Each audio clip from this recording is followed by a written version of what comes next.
What is up, y'all? We are back again. I've been testing out vertical, so we'll see how this goes. I think I've got my settings right now, but we are going to be getting into the preseason games.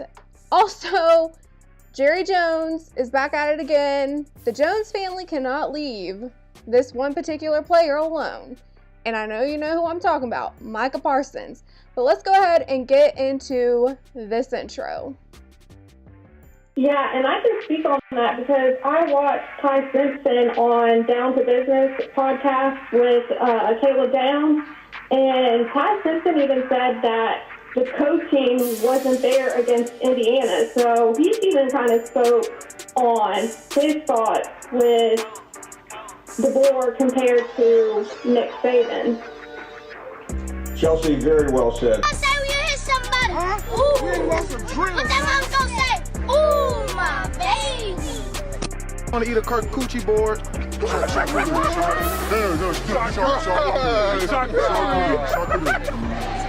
Nothing says college like singing Journey while holding on to a goose. with the headgear. He's gonna sing into the goose.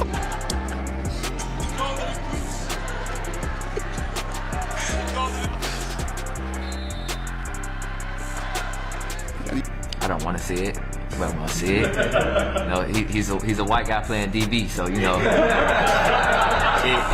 it doesn't happen often. So you know, when it does happen, you know, everybody loves it. Yeah. Go Bulldogs. Yale Bulldogs. Oh, wow. Not so fast, midget. Not so fast. Midget? Yeah, little guy. Hey, not so fast. I go with Harvard. What's the matter? And I had to go back and replay this because what the f is she crying for, boy? Bitch must have bet her soul on this game. Then watch this next white lady come up. You're still alive. Boy, she act like somebody killed a pet.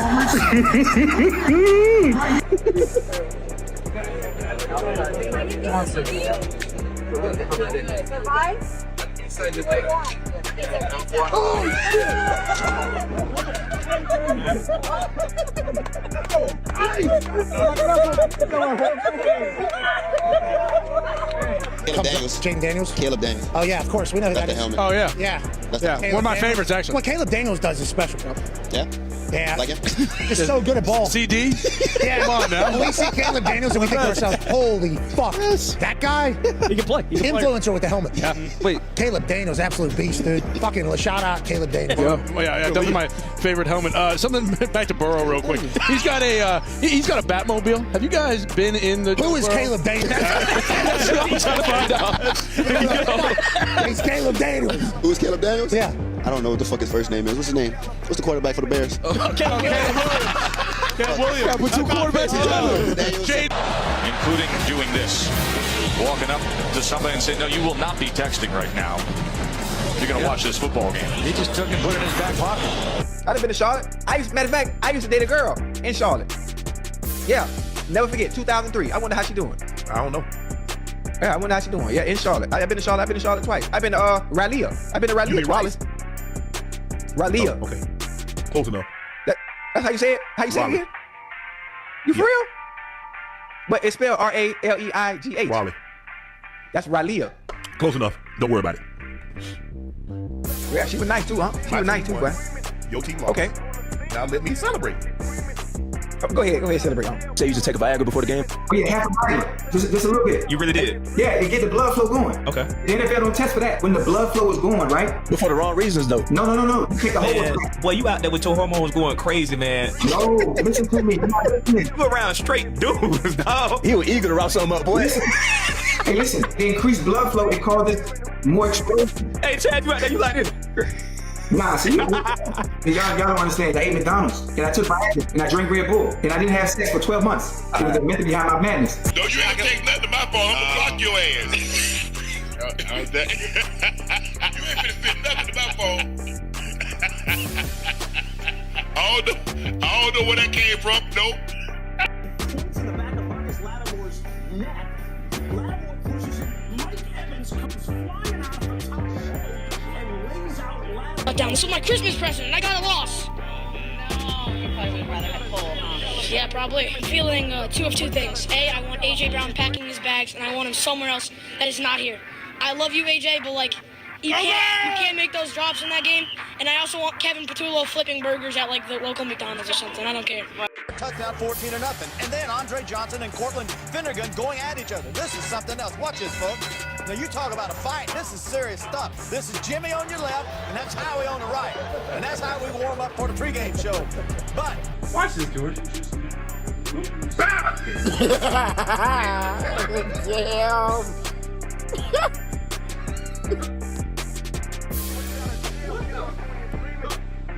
He bought that like.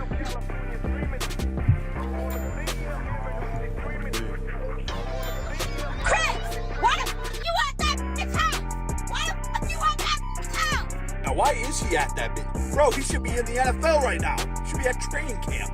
What's going on? This is the next Lions freaking running back, all right? Chris, let's get you on the fucking squad ASAP, all right? Just quit messing around in these suburban neighborhoods. Let's get you on the fucking show. She's a 10, but she thinks the yellow line on the football field is real. What? What's her rating now?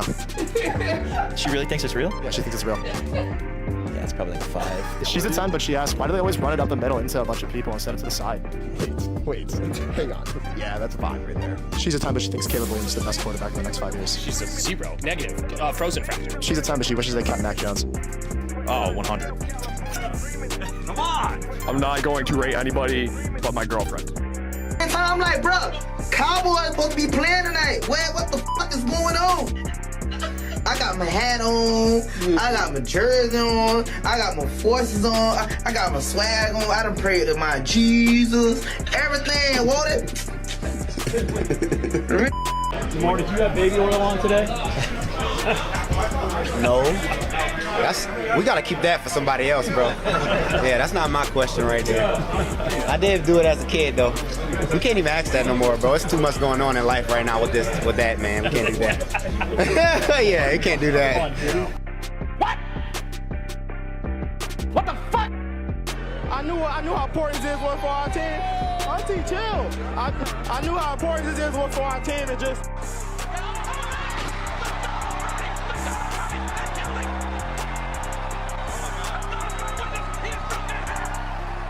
Hey, when you don't product than anybody, you don't go get your hair done. What y'all tell them? Like to the left or the right? No, I tell them number 2 all the way up to a fade and just give me a phone call, man. It's a phone call, bro.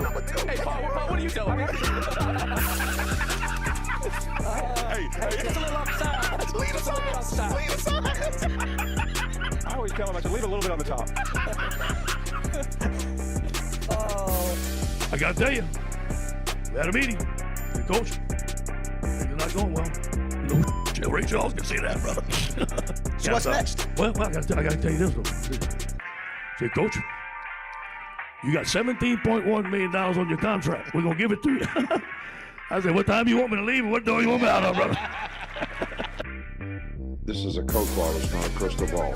So everybody done had at least one coach or teacher with anger issues. But wait, what the hell going on? Coach done blew a gasket. Blood pressure pushing 200 over too damn high. Looked like the player wasn't where he should have been when he was supposed to be there. But he tried to sneak on the field. Too late for all that. Head coach got a drive-by warning. I'm about to get in his ass. Well, Mike, let's simmer down a bit. No!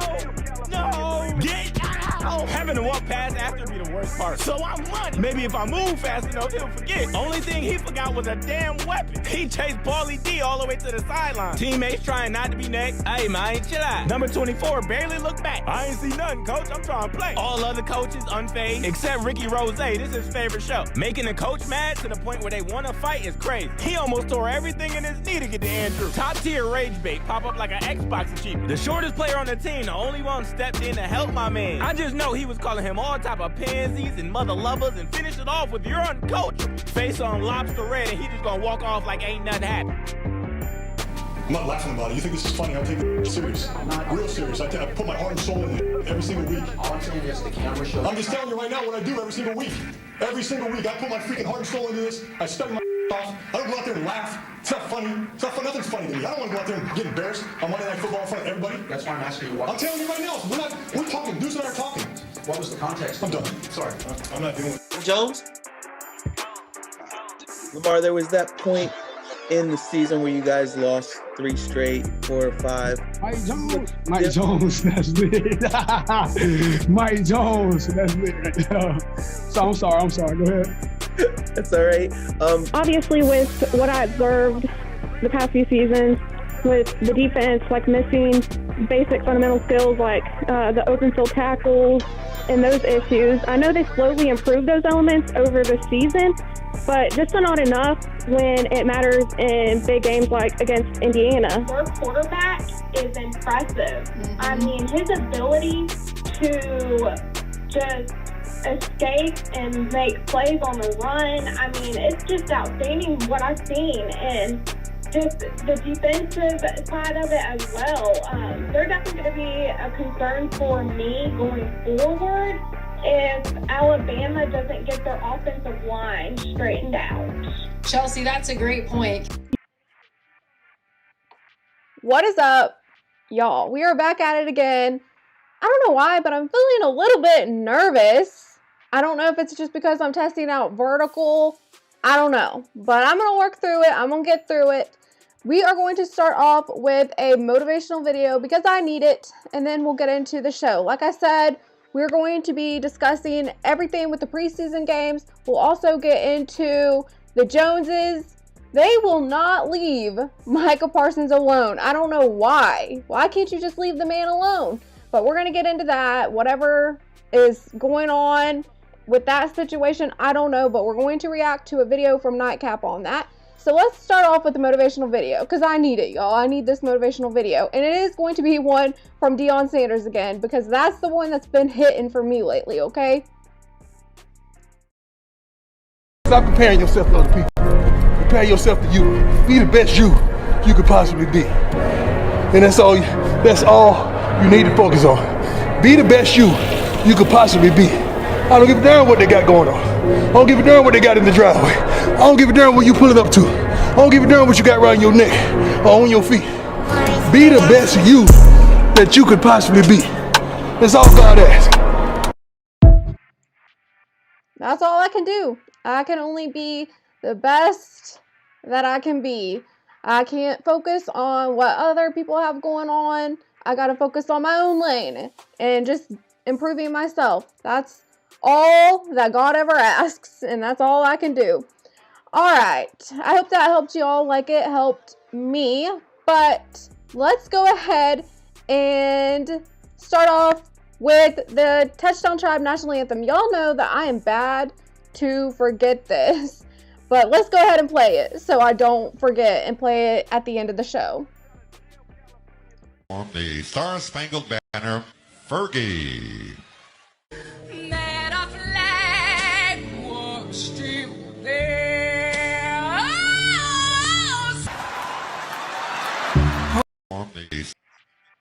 Alright, there we go. There's the Touchdown Tribe National Anthem.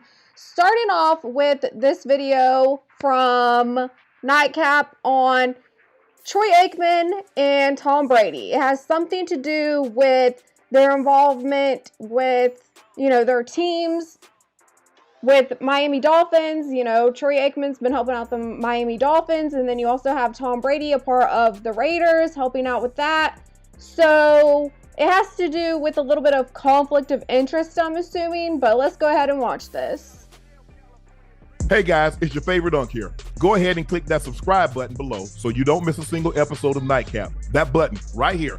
Come for the sports, stay for the stories. Hey, and while we at it, y'all subscribe here too. If you like sports, if you want more sports in your algorithm, the best thing to do is to subscribe to channels that give you sports. It'll push out content from other sports creators as well, not just me. So if you love sports, make sure you subscribe.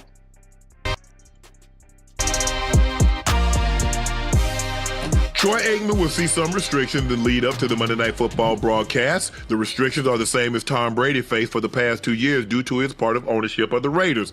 Aikman will have to remotely attend production meetings when the broadcast crew meets with the game head coaches and key players, and will not be allowed to attend practices at team facilities. Aikman spoke earlier this month about the conflict. The Dolphins are not expected to be very good this year. The Dolphins aren't expected to be very good this year. They're getting out of cap hell. So they're I heard Troy Aikman even talk about this. He said that he was actually going to be going for the Miami Dolphins, but he understands that they're not going to be very good. He knows what it is with the Miami Dolphins. But that kind of hurted me, though. Not gonna lie, that did kind of hurt me.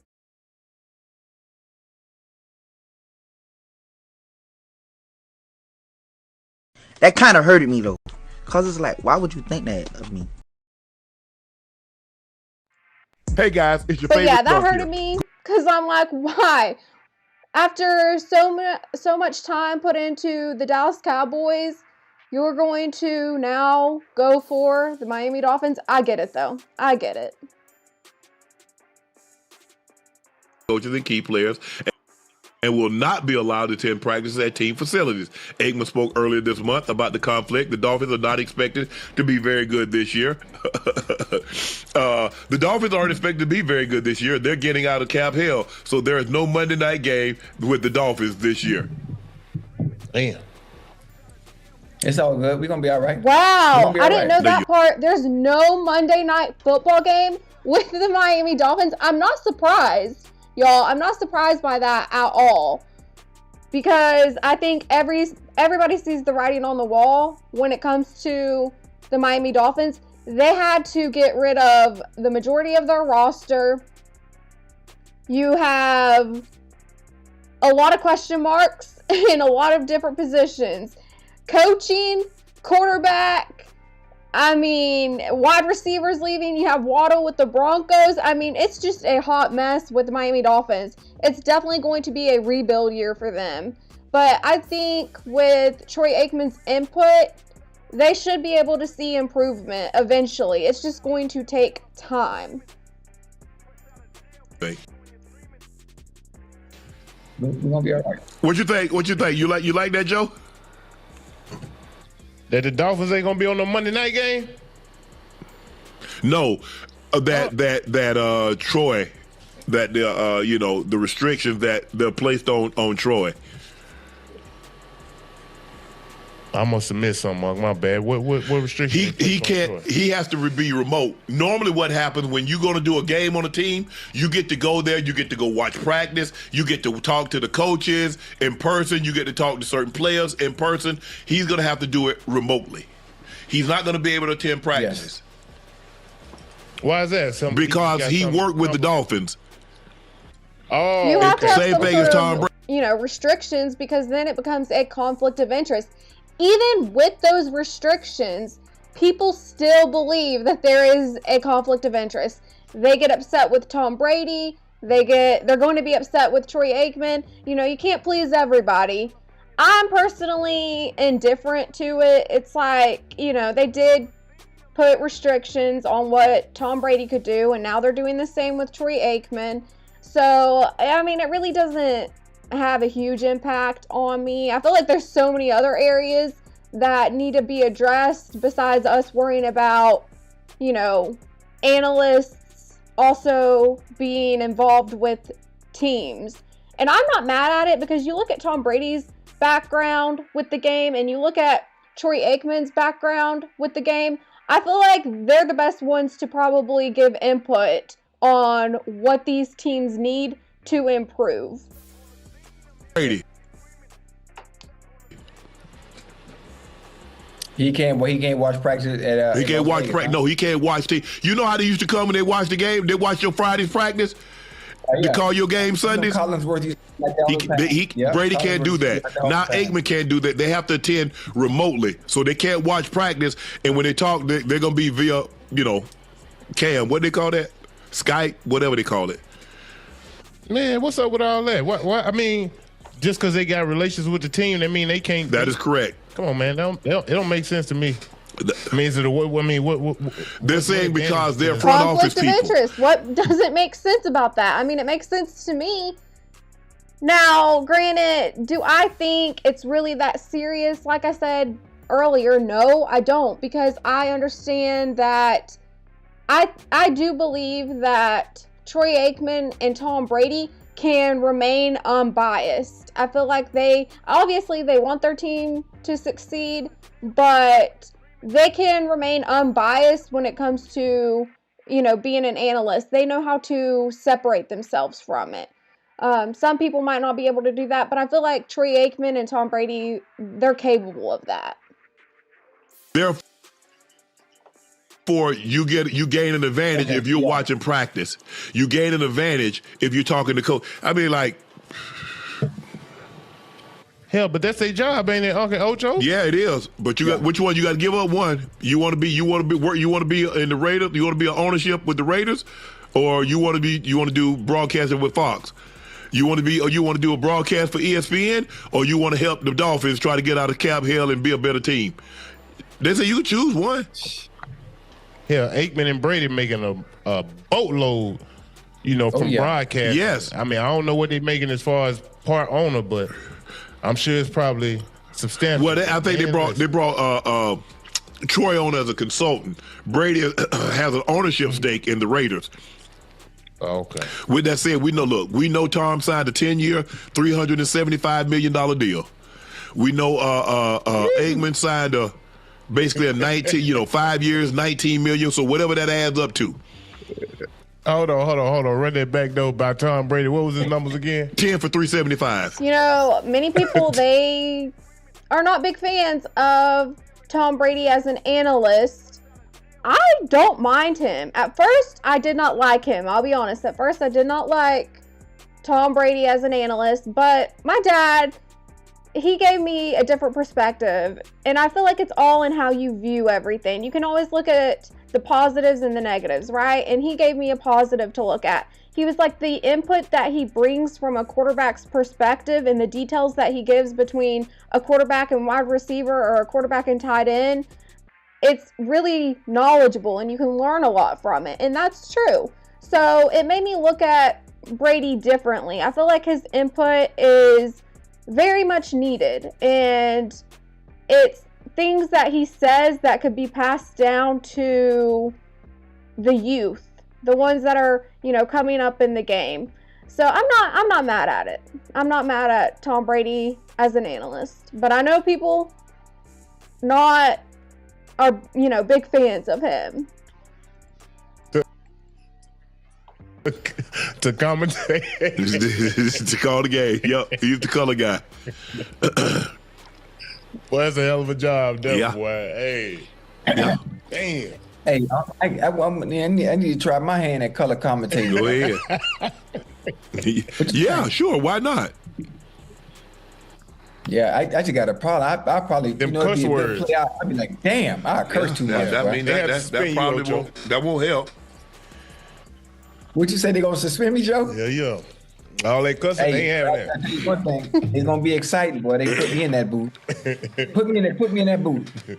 Watch what happens. It's gonna be exciting. You know, I wouldn't be mad seeing Ocho or Shannon Sharp be color commentators, because I feel like they would add a little bit of seasoning to it. Like, it would be very humorous. I wouldn't be mad at that one at all. Of course, I feel like you do get a little bit of seasoning with someone like, Tony Romo. But, you know, Tony Romo, he's suspended. I still believe he's suspended. I haven't heard otherwise. So that's a little bit iffy. Tell him what the hell. Ain't no telling what the hell I'm gonna say, Joe. Joe, Hey, I just thought about it. Maybe Ocho can take over for a little bit for Tony Romo. It's gonna be something though. Facts.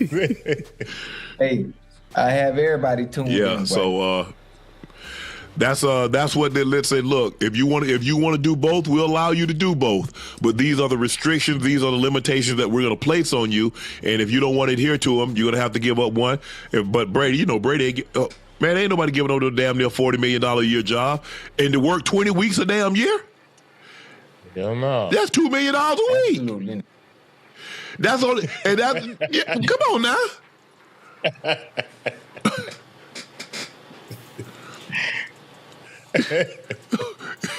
Hey.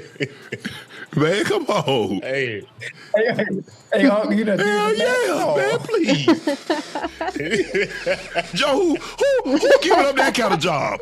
Chad, y'all giving up that kind of job? Y'all get up a job making $40 million for 20 weeks? 40 million.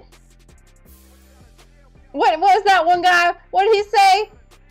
Would you rather have $1 million or dinner with Jay-Z? That guy said, F Jay-Z. I'm that way. It's like, I ain't giving up no 40 million. I ain't passing on that. Give me 40 million to color commentate. I'll do it. Put me in. Ain't nobody giving that up. Yeah. Hey. If I don't know what's going on, I'm gonna make like I know what's going on. You hear me? Yeah. Hey. What? That's hilarious. Joe was like, hey, if I don't know what's going on, I'm gonna make out like I do. Man, I ain't mad at that. That's funny. Hey, Joe, they give me 20, they give me $40 million for 20 weeks. I won't say foot or ball. Oh man. What? It won't be no more nightcap? Yeah, $40 million? Hey, welcome to another episode of Nightcap. I am your host, ISO Joe Johnson, and this is my partner and co-host from Liberty City. Shannon Sharp said, bye. I'll see y'all later. I'm gonna go commentate, and Joe and Ocho are taking over. That is funny. Hey, the Liberty City Ledger. They call it the Liberty City Lizard. Y'all know, call him Lick'em. Hey, you can't put that in you. Man, ain't nobody give me that kind of money, man. I'm here with Nightcap. I'm here like Chucky said. I'm here to the end. Joking. I don't know. I'm kind of looking at him sideways now because it's like, I don't know if he would pass up on that money either. He really would probably put Joe and Ocho in charge of Nightcap, and then he would part ways. I don't know. That's funny, though. Hey, guys, I'm Chucky. Want to play? Why I used to be so scared of Chucky, boy? I heard that name, and I was already, I don't like scary movies, y'all. I don't like anything like that. He said that word, and I was just creeped out automatically. I don't know. I can't do scary. Can't do it. I'm with Joe on that. I'm not me. All that. Yeah. All that. Nah, so y'all can see Joe be 1B. Joe be 1B in the freak cap. Now look, I still will be in last place. Hell, if it's just being Ocho here, he got 1, 2, and I got 3. he got the first 2 spots by his damn self. Yeah. Joe, I'm innocent, Joe. I'm telling you, anything I'm doing, this is from past experience, Joe. That's all. Nah, yeah. I'm old now, Joe. I can't do none of that stuff I show you no more, man. You know, the older y'all get, the freakier y'all get. Look at hell, he 58. Okay, I feel like we get spicy now, y'all. We getting a little bit spicy. Oh, okay. Let's hear what they have to say. That's high praise, the 2 rookies, and that's what you got to have. You got to have guys that can go get it done. Because for so long, you see how Shannon Sharp changed the subject so fast? As soon as Joe said that comment, Shannon Sharp's moving to a different subject. Ineffective in that area, Ocho. They need play. You got to have playmakers out there. All that other stuff, I know you got to have, but you got to got guys that you can put the ball. Off topic. I'm not mad at it though, but we were originally talking about Aikman and Brady, and if they have a conflict of interest. That was what the topic was originally about. I don't know what we got into afterwards, but I'm going to close that out. I think we're done with that video. Let's move on to Ty Simpson and his performance at the Rams. Y'all, I was really impressed with Ty Simpson. Hey guys, it's your favorite dunk here. Go ahead and click that subscribe button below so you don't miss a single episode of Nightcap. That button right here. Come for the sports, stay for the stories. And again, speaking of that, make sure y'all subscribe to my channel as well. If y'all love sports content and you want more sports in your algorithm, the best way to have that is if you subscribe to channels like mine, and it just pushes more sports, not just from me, but from other content creators as well.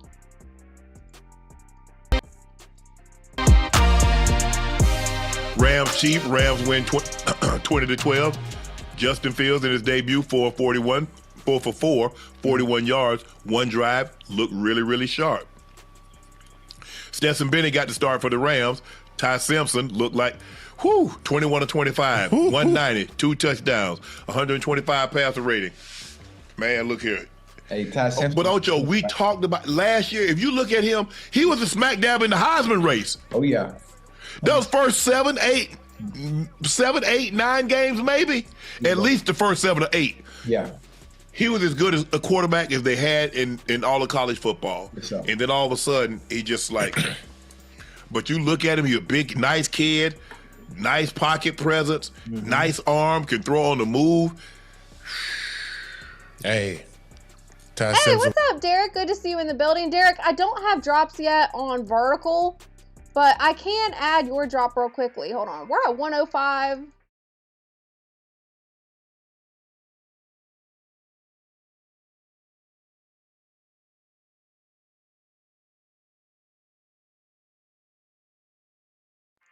Hey guys, it's your favorite I'm dunk going to here. do something Go real ahead. quick. I'm going to copy this.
Leave Chelsea alone. What's wrong with you, G Hunter? I'm the one.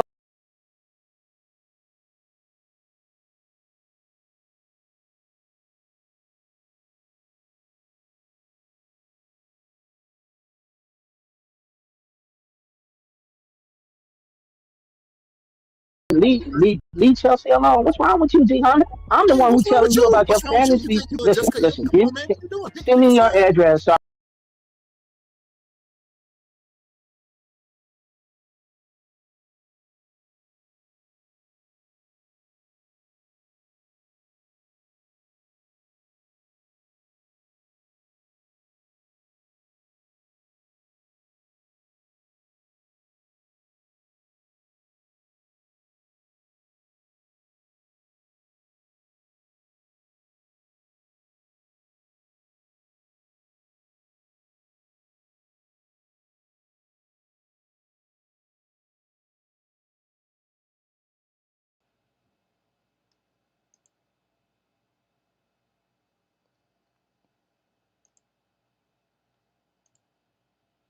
Can you all hear me? Okay, I think you can hear me. Do we have sound? Do we officially have sound? I see the speaker moving, so hopefully y'all can hear me. Cool, thank you. Shout out to you, Ty Pro. I'll add your drop too since you're in the building, Ty Pro. But let me play Derek's. I'm starting it over, y'all. I'm starting it over. leave Chelsea alone. What's wrong with you, G Hunter? I'm the one who's telling you about your fantasy. Listen. Send me your address so I can send you a rainbow flag. Since you want to look like Alicia Keys. That's okay, man. You can't even grow. You can't even grow enough hair. I'm not accustomed to a man wanting to look like a woman. And you too dark to look like her. Why don't you? You know what? You look like a good Jennifer Hudson. That's what you would look like. Gremlin, nigga. Gremlin.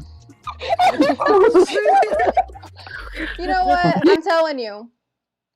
Where was G Hudson last night for karaoke. He should have been there. He could have sang Dreamgirls. Man, I was disappointed. G Hudson didn't show up for his performance. The one chance he got, it never gets old. But man, yeah, that was so much fun last night. All right, now let me add Ty Pro's drop. Shout out to Prolific Minds Podcast. Make sure y'all are subscribed. And you know what? Go ahead and subscribe to Derek's channel, because Derek is going to have a channel. Okay? He will have a channel, so go ahead, make sure you subscribe. I know he don't got nothing on there yet, but he will. Let's see. Let me find Ty Pro's drop.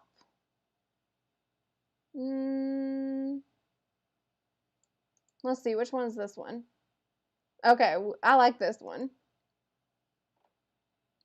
I love pretty women. All right, let me add the sound for me.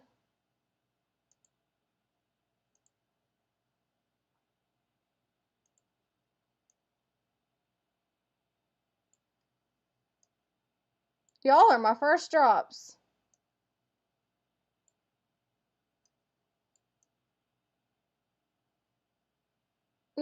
I think I liked it better the other way, but this will do for now. I love pretty women, period. No matter what you hear or see, my bitches gotta be bad. My lady, my one lady. I love pretty women. All right, now I'm gonna readjust it so it fits the screen better.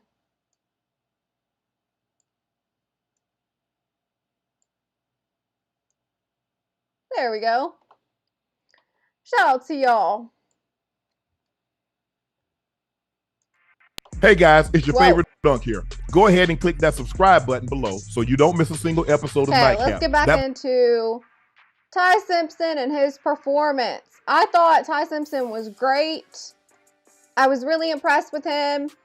Honestly, I don't know who I would like better, Mendoza or Ty Simpson. Y'all know I've been big on Ty Simpson, and I think he showcased how great he's going to adapt to the NFL because of what he learned from Bama. He was under a more pro-style offense at Alabama. Mendoza really wasn't.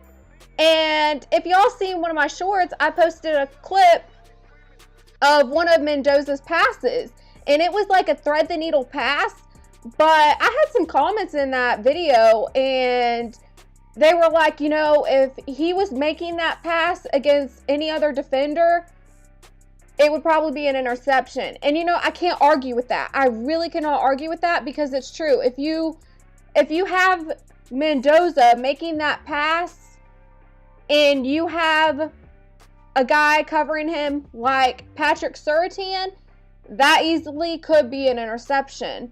But, you know, I think it's just all about who that quarterback understands is covering his receivers. Because if you know you have a guy like Patrick Surtain covering your wide receiver, you're probably not going to make those risky throws. But, you know, that's just me. Anyways. Man, look here. Hey, Ty Simpson. But Ocho, we talked about last year. Yeah, Tyler, where were you last night? You disappeared on us. I think you were there for like the beginning. You probably had to sleep. But let me tell you, we had so much fun. It was so much fun. Let's see. You had me, Beardman, Derek, Prince, Bud, and obviously Cree. Oh, Queen of Vibes. Queen of Vibes came up. Shout out to Queen of Vibes. When she sang that song, I thought, you know, honestly, that was one of my favorites. That, and when we all sang Blurred Lines, what else did we sing? The Prince, like, it was so much fun, y'all. We had us a time over there on Rumble. Back dab in the Heisman race. Oh yeah.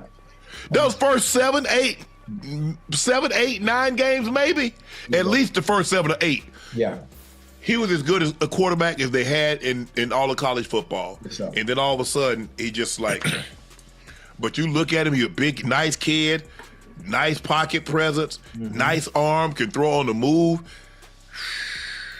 The throwing on the move, y'all. Ty Simpson making those passes outside the pocket, and I was just so impressed. Like that, like airing it out. I'm talking about airing it out, hitting his targets. It was just outstanding from Ty Simpson, and I expected nothing less. A lot of people, I feel like, underestimated Ty Simpson.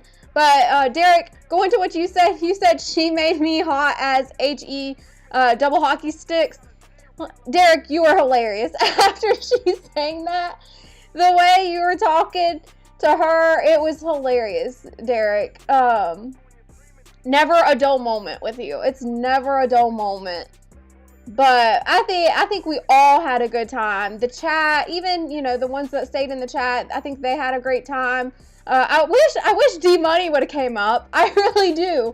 And Derek, I think you were trying your best to get D-Money on there. But I really wish he would have came up there, because I'm telling you, D-Money, he can sing. Me and Cree know, because we've been over there at his lives whenever he's singing along to his songs. And I wish he would have came up, but he didn't.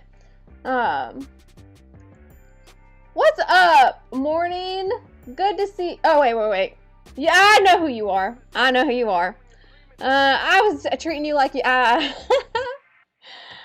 was treating you like I didn't know you for a second. I told you not to watch me. Why are you watching me? Wait, were you there? You weren't there? What are you saying yes to? Hold on. What are you saying yes to? Are you saying yes to the Rumble thing? You weren't there, were you? How would you have been there? How would you have been there for karaoke night? Are you in my Discord? I would know if you're in my Discord. I don't think you're in my Discord. I'm trying to figure out what you're saying yes to. Oh, no, I just came in. Okay. You had me scared for a second. I was like, hold up. Did you show up to karaoke night and not tell me? Because that's a whole different thing now. Anyways. I was trying to sound good, but I was terrible. No, Derek, I enjoyed it. I really enjoyed it, Derek. It was, and you know, that's what karaoke's for. We're not all meant to be like, I sing some songs that's really not in my vocal range. And that's what karaoke is all about, is just having fun. You don't have to be no professional singer. But that was such a good time. That was such a good time. No, I'm not. We should fix that. Hey, what should I call you? Tell me what I should call you, because I don't want to give away your name, obviously, but give me a nickname for you. But anyways, I have my links. I do have my links. If you go to my channel, you can find my links. Or I can drop my links. I can drop my links. If you want to join the Discord, I'll let you. What is up, Tierra? Hey, I gotta add your drop now. Y'all, we'll get back to this Ty Simpson video, I promise. But I'm slowly. Leave Chelsea alone. What's wrong with you, D-Honey? I'm the one who's telling you about your. My bad, y'all. I had so many drops playing at once. But I'm slowly adding all y'all's drops. Let me add Tierra's, since she's in the building.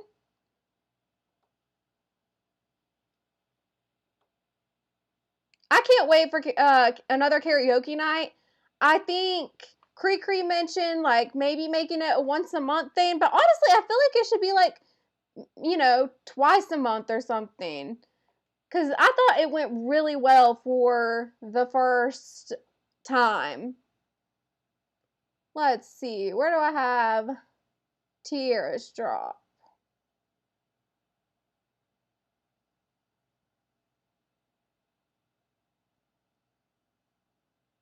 I might have passed it.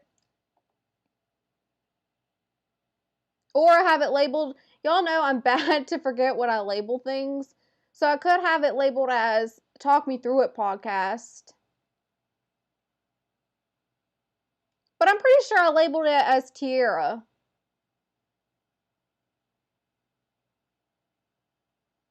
All right, give me 1 second to find this, y'all. I'm going to move my camera up so I can find this. It won't take long.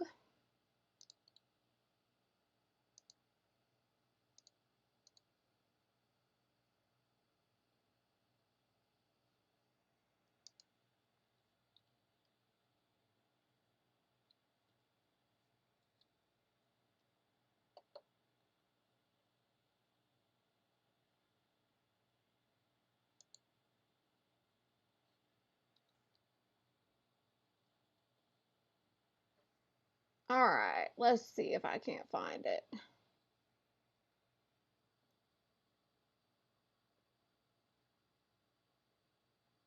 Man, what did I label this as?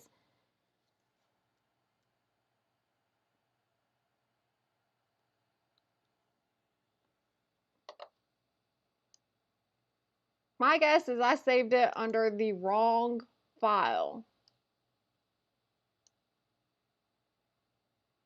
Tierra, I might have to find your drop another day.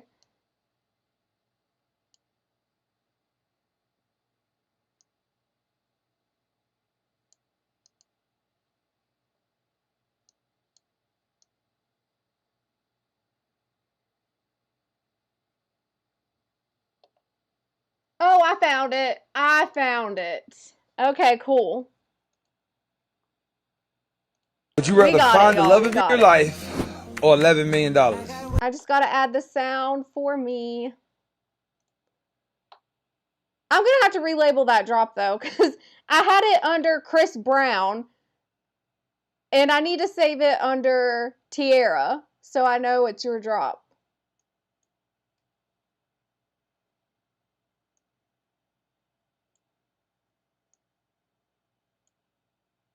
Give me 1 second, y'all. I'm just resizing everything so it fits. Y'all know we doing this live since I'm testing out the vertical.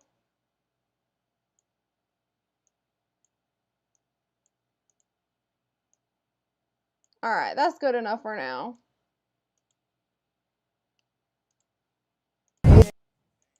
Damn.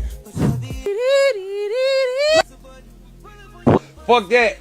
I'm gonna take that $11 million and make her fall in love. She gonna love everything I buy. Just like that. Would you rather find the love of your life? I found it. Hey guys, it's your favorite dunk here. All right, for real, let's get into this Ty Simpson thing. Hey, resizing, pause. Yeah, that does sound kind of bad, doesn't it? That did kind of sound bad.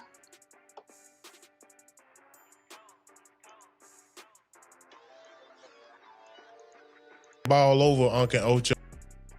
If I'm Sean McVay, that's exactly what I want to see, bro. That's exactly what I want to see. I want to see you have poise and patience in that pocket, making plays, you know, in Arrowhead, which is a tough place to play. I know it's preseason, hell. But at the end of the day, we have to evaluate these players regardless. So for him to come out and play like that.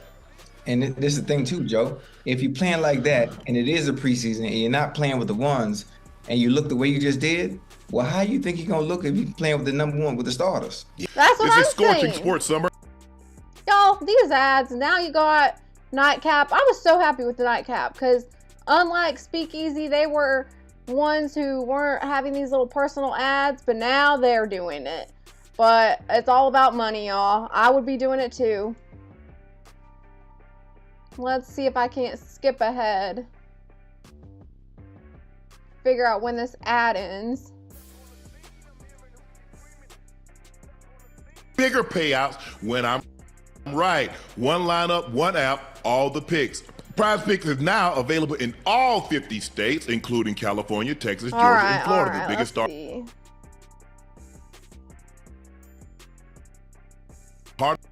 of their season, and there's no better place to run your game on the W than Prize Picks, America's #1 sports pick app. Vegas, baby, more. Download the app today. Use code Shannon to get $150 instantly in lineups when you play your first $5 lineup. That's code Shannon to get $150 instantly in lineups when you play your first $5. Prize Picks, America's #1 sports pick app. Yeah. Mm-hmm. Yo, Yeah. that ad lasted. I can see- Felt like that ad lasted like 3 minutes. It's a situation where they trade Stetson Bennett, or they try to. If Ty Simpson continues to look the way he is, or they keep 3 quarterbacks, that's likely. Yeah, I mean, keeping 3 quarterbacks, Ocho, is. I don't know if they'll man. keep 3 quarterbacks. That's some Browns mess right there. But I don't know if the Rams will do that. You know, they have Mailman. Y'all remember Mailman Stetson Bennett at Georgia? He brought them a national championship. I liked Stetson Bennett. I'm not gonna lie. I really liked him. I knew that it was probably not likely he would be like a starter in the NFL, but for a college quarterback, you couldn't ask for any better than Stetson Bennett. But you have Matthew Stafford, Ty Simpson, and Stetson Bennett at the Rams. I mean, Ty Simpson, for sure. After his performance, he showed you he could be a starter. Because none of them play deep, because none of them play special teams. Right. You know how valuable special teams is. Yeah. That's normally reserved for a wide receiver or a corner, linebacker, or an offensive lineman. Normally, the offensive lineman, you got to have at least 2 offensive linemen that can play multiple positions. Yeah. Guard can play either left or right guard. Center can play one of the guard spots. Right tackle can play, or guard can play right tackle. I've got to have a guy. I got to have a couple of guys on the offensive line that can swing it. Paul, y'all know y'all say, which is a swing guy that he can play multiple positions. Now you was good. That's a swinger. That's a swinger. Swinger play multiple positions, don't it? There you go, Joe. See how I'm saying with Joe? Y'all see how Joe is? Y'all see? Y'all get Joe I think that playing. goes back to pause. Y'all pause. Pause on that one. Talking about multiple positions and swingers. Pause. Me and Ocho, y'all killed me and Ocho with that. Hey, y'all like them little kids who tattletale all the time. You know what I'm saying? Because that's how you be doing us. Nah, Chad ain't going for that. What I tell y'all about Uncle Ocho? The older they get, the freakier they get. What I tell y'all? I don't have to tell Chad the hell. They already know it. Nah, you brought that to their attention. They ain't know nothing. Hey, Joe. What's up? Why you holding your mic like you one of the Isley brothers? Man, it fell off the thing. I got to screw it on, but I had to take this cord off, so I had to disconnect it from y'all for a minute, so I can just hold it until it's all good. Okay. Yeah. Hey, sing us a song. What you want to hear? Go tell it on the mile. He's singing a church Christmas song. What is going on? Over the hills and everywhere. Hey, we need to invite them to karaoke night. Karaoke night at Cree Cree's. Come on, Nightcap. Show up. Pop up. Ocho should sing in church. Go tell on the man, because Jesus Christ is born. Hello. Damn, boy. Dean Carter's had 2 receiving touchdowns. Now, I look, Ty Simpson looked really good. I thought Justin Fields looked good. Yeah. I did. I thought he looked really good. Justin Fields, I forgot that Justin Fields is at the Chiefs. How did I forget that? Man, now I wish I would have watched the Chiefs game. Who did they play? Did they play the Raiders or something? I can't remember who they played. But man, I wish I would have watched that Chiefs game. Justin Fields, I said it. He is a talent. He was just in unfortunate circumstances as a quarterback. The time he was at the Bears, that was not a great situation. You had no stability with coaching. You also had issues with the offense and, well, I should say the offensive line, more specifically. Then you've seen him at the Steelers. He kind of got to showcase a little bit of what he could do. You know, Russell Wilson was there at the time and he was the starter, but whenever Russell Wilson was out and Justin Fields took over, he did decent. You kind of saw what he could do. But then what happened?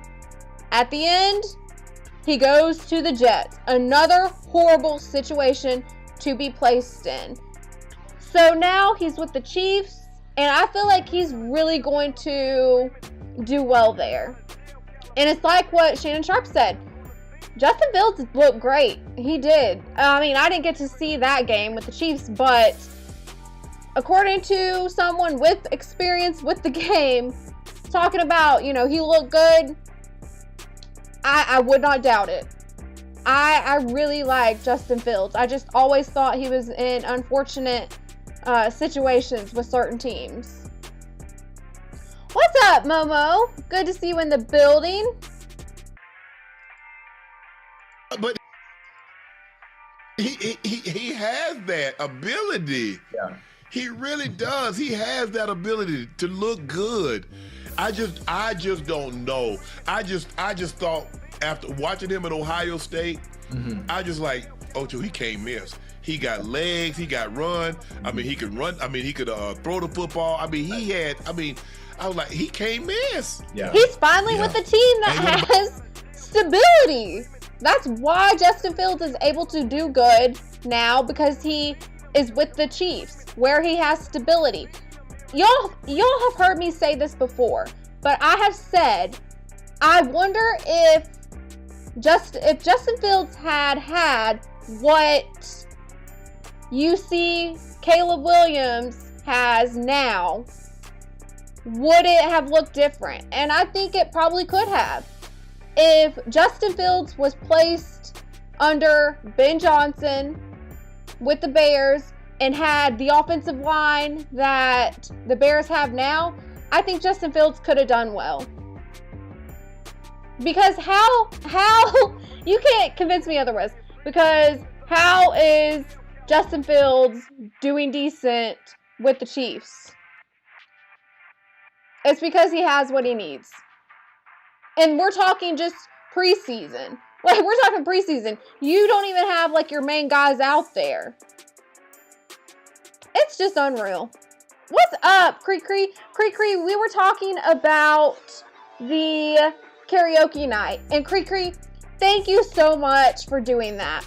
That was such a good time. I told Derek, you know, I didn't realize how therapeutic that would be, but just singing those songs with you guys, having a good time, that felt so carefree. It felt so carefree.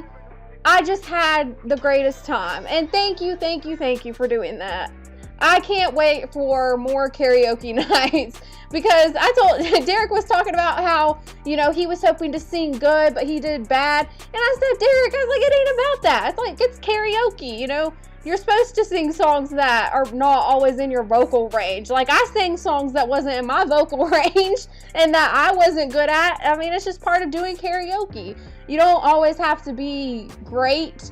That's what makes it fun. I had the best time, though. The best time. Girl, I love karaoke. Yeah, who you telling? That was so fun. About the Cyrus Allen kid, I seen Andy Reid really give him high praise about his route running. Yeah. Yeah, we will definitely do another one. You ain't gotta be Beyonce. Right, exactly. You ain't gotta be Michael Jackson or Beyonce. You ain't gotta be like the best show performance ever. I mean, it's just all about having fun. I told Derek, I was like, I really enjoyed Queen of Vibes. Queen of Vibes, when she came up and sang Tank, that was so great. That was so fun. Good things in camp. Hey. All camp. And he looked good out there. There's a DB too, number 5. I can't think of his last name. I don't want to butcher his last name, Chat. He been putting everybody in hell, locking everybody up. Yeah. Chat, please, number 5, the DB for the Kansas City Chiefs, been playing really well. I'm seeing many clips, and he's just strapping everybody, Joe. I'm talking about everybody. Every clip I see, Yeah, it's but no, Ty looked good. The one thing that system does, that system is very quarterback friendly. Yeah. If you can process information fast, you can be really, really good in the West Coast system because they got options. They adjust a lot of routes because sometimes you have routes. Simpson had experience with that under Alabama. He was in a more pro style offense versus Mendoza and what he did at Indiana. So I feel like Ty Simpson is going to do really well with the Rams. I don't know how friendly your routes were. They play this coverage, you run this route. They play that coverage, you run that route. And the thing is that you need smart people because you guys both got to see it the same way. You can't say, well, I thought it was this and I did that. Well, I thought it was that and I ran this. Right. You guys got to be on the same page. You gotta have them high IQ cats. Y'all, we talk about this all the time. You have to have a high football IQ. And this includes not just for the quarterback, but other positions as well. You need a high football IQ. Obviously, it's very critical that a quarterback has a very high QB football IQ, but I'm telling you, it's no joke. Have that because I can't see this as guy playing this coverage and throw this route and all of a sudden you snap it off and run. So you run a fade. Mm-hmm. Yeah. Right. Most of our plays, especially for me at the X position, is I always had a two-way go. Yep. The single high, I'm doing what we're doing. If they go to cover two, most of the time I would still have an option to run a dig or I had a corner route. If you go to two, either way, if you stay single high, I'm gonna kill you on the dig. You go cover two, and they no matter what, they was coming to me regardless. Right. Plays, but they coming in regardless. I would have had a two option based on what they did defensively. Yeah, you play cover two, the dig is still gonna be there because all you're gonna do is push me into the route. Yeah. Because all you try to do is funnel me inside so the safety can get over the top. All you gonna do when you push me inside, I'm gonna widen back out. Hopefully we got somebody to the flat to hold him because if we don't, he gonna keep sinking. Yeah, because he got his eyes inside. That's why they always try to funnel you inside, Joe, in the cover two, because they want to keep their eyes on the cornerback and if anything is coming this way. So that's why we want you to go outside to turn his back to it. Because if we running something that way, he don't get no kill shot, or if we got something sinking in that hole. But a lot of people don't understand that, bro. There's a reason. There's a rhyme and a reason why we do it. Every route, there's a rhyme to it. Yeah. Everything we do on one side, there's a reason why we're doing it on the other side. And I just need guys to understand that concept. And if guys understood the concept, it's like, okay, now I see why we're doing this. Yeah, it makes sense. Yeah. Go ahead, though. Miss Shields just stopped Miss Scott. She knocked out? What round? Maybe it's round 5 or 6. One of them. I'm not sure which one. She too much, ain't man? They better stop playing with Chloe. She too much. Yeah. She nice. I mean, you got to realize she won 2 gold medals. She ain't just picked this up. But this ain't no hobby for her. This ain't what she was. You know what? I can fight. You know what I think I want to do? I think I want to box. That ain't what she is. She's trained. But she came down like 2 weight classes. Hell, I think she came down a couple weight classes. I think after 140, 145. I think she had to lose some significant amount of weight to be able to. She just what she fought, Ocho? She fought the old girl, Franchon. What was that? She fought her about 4-5 months ago. Yeah. So you just take a couple of weeks off, Ocho, Joe, and go right back to camp. Right back to work. Yeah. Damn. Hey, I ain't gonna lie, man. Boxers, them some of my favorite athletes. My bad, y'all. I had something in my eye, so I was trying to wipe my eye, and I couldn't find my "We'll Be Back" screen, so I just added this Butterfingers with CeeDee Lamb. It was the first one I found, so I was like, this will do. This will do. Okay, I think they covered the whole Ty Simpson thing with the Rams. Again, I think Ty Simpson is going to be outstanding. Obviously, it's preseason, but he showcased what he can do. He did. So, let's move on to Jerry Jones. Clap it out, Chelsea. Clap it out. Clap it out. Clap it out. Clap it out. All right, I had to clap it out. But I want to talk about Jerry Jones and stirring up trouble again, because apparently now he's talking about Micah Parsons. You had Jerry Jones. Well, actually, it was Stephen Jones talking about Micah Parsons, and now it's Jerry Jones. I don't know why they can't leave him alone. It's like we're already a year removed from him being gone. I mean, why can't we just accept that we've all parted ways in trying to put our best foot forward? I mean, I don't know why we still got to rehash this, but actually I do know. It's Jerry Jones for you. He always wants the attention in the media. He always has to be saying something. Hey guys, it's your favorite Unk here. Go ahead and click that subscribe button below so you don't miss a single episode of Nightcap. That button right here. Come for the sports, stay for the stories.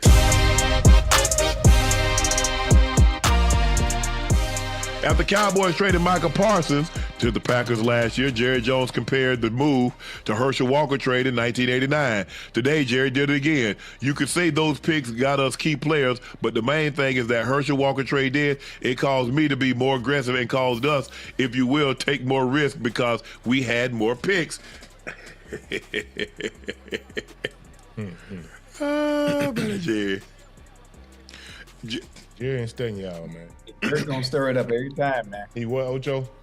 He was. He stir it up every time. Micah sacrificed one of the best defensive players in 2026 for a first-round pick and a 2027 second first-round pick, and a defensive tackle, Kenny Clark. For Walker, he had 1,000-yard performance in 3 NFL seasons. The Cowboys emerged with 3 first-round picks, 3 second-round picks, a third-round pick, and a 6th-round pick. How is that comparable? Yeah. Now, if they had traded, if that was Barry Sanders, okay, sure. Right. Herschel Walker was not one of the best offensive players. He was the best player Dallas had, but he was not one of the best players in the league. Because you do realize, Jerry was in the league at that time, right? They're acting like Micah Parsons is nothing, and it kind of ticks me off. Joe Montana was in the league. Okay. Bruce Smith was in the league. Reggie White was in the league. All those guys were in the league. Hey, but I mean, at the running back position, wasn't Herschel Walker that boy? Barry was that. Christian Okoye was that boy. Barry Sanders was that boy. Thurman Thomas was that boy. They talk about how Herschel Walker really struggled once he entered the NFL. I mean, he wasn't putting up numbers like some of those others, right? He had 1,000-yard season, Ocho. Like I said, he was the best. He was the only thing the Cowboys could trade.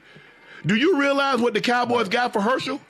3 first-round picks, 3 second-round picks, a third-round pick, and a 6th-round pick.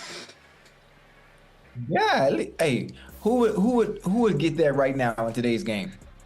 Those exact numbers. Prior to the injury, probably Mahomes. He's the only one too. You know, I was like, man, I can't even think of one, but Mahomes is a good one. And he said prior to the injury. Picks. Wow. Game different. 3. Game ain't the man, game y'all better go back. Man, look here, man. There was some. Like I said, he was the best player Dallas had. He was the only thing that Dallas could trade. Right. Only thing of value that they had. For that matter. Micah, for me, I think Micah was a top 5 defensive player. Yeah.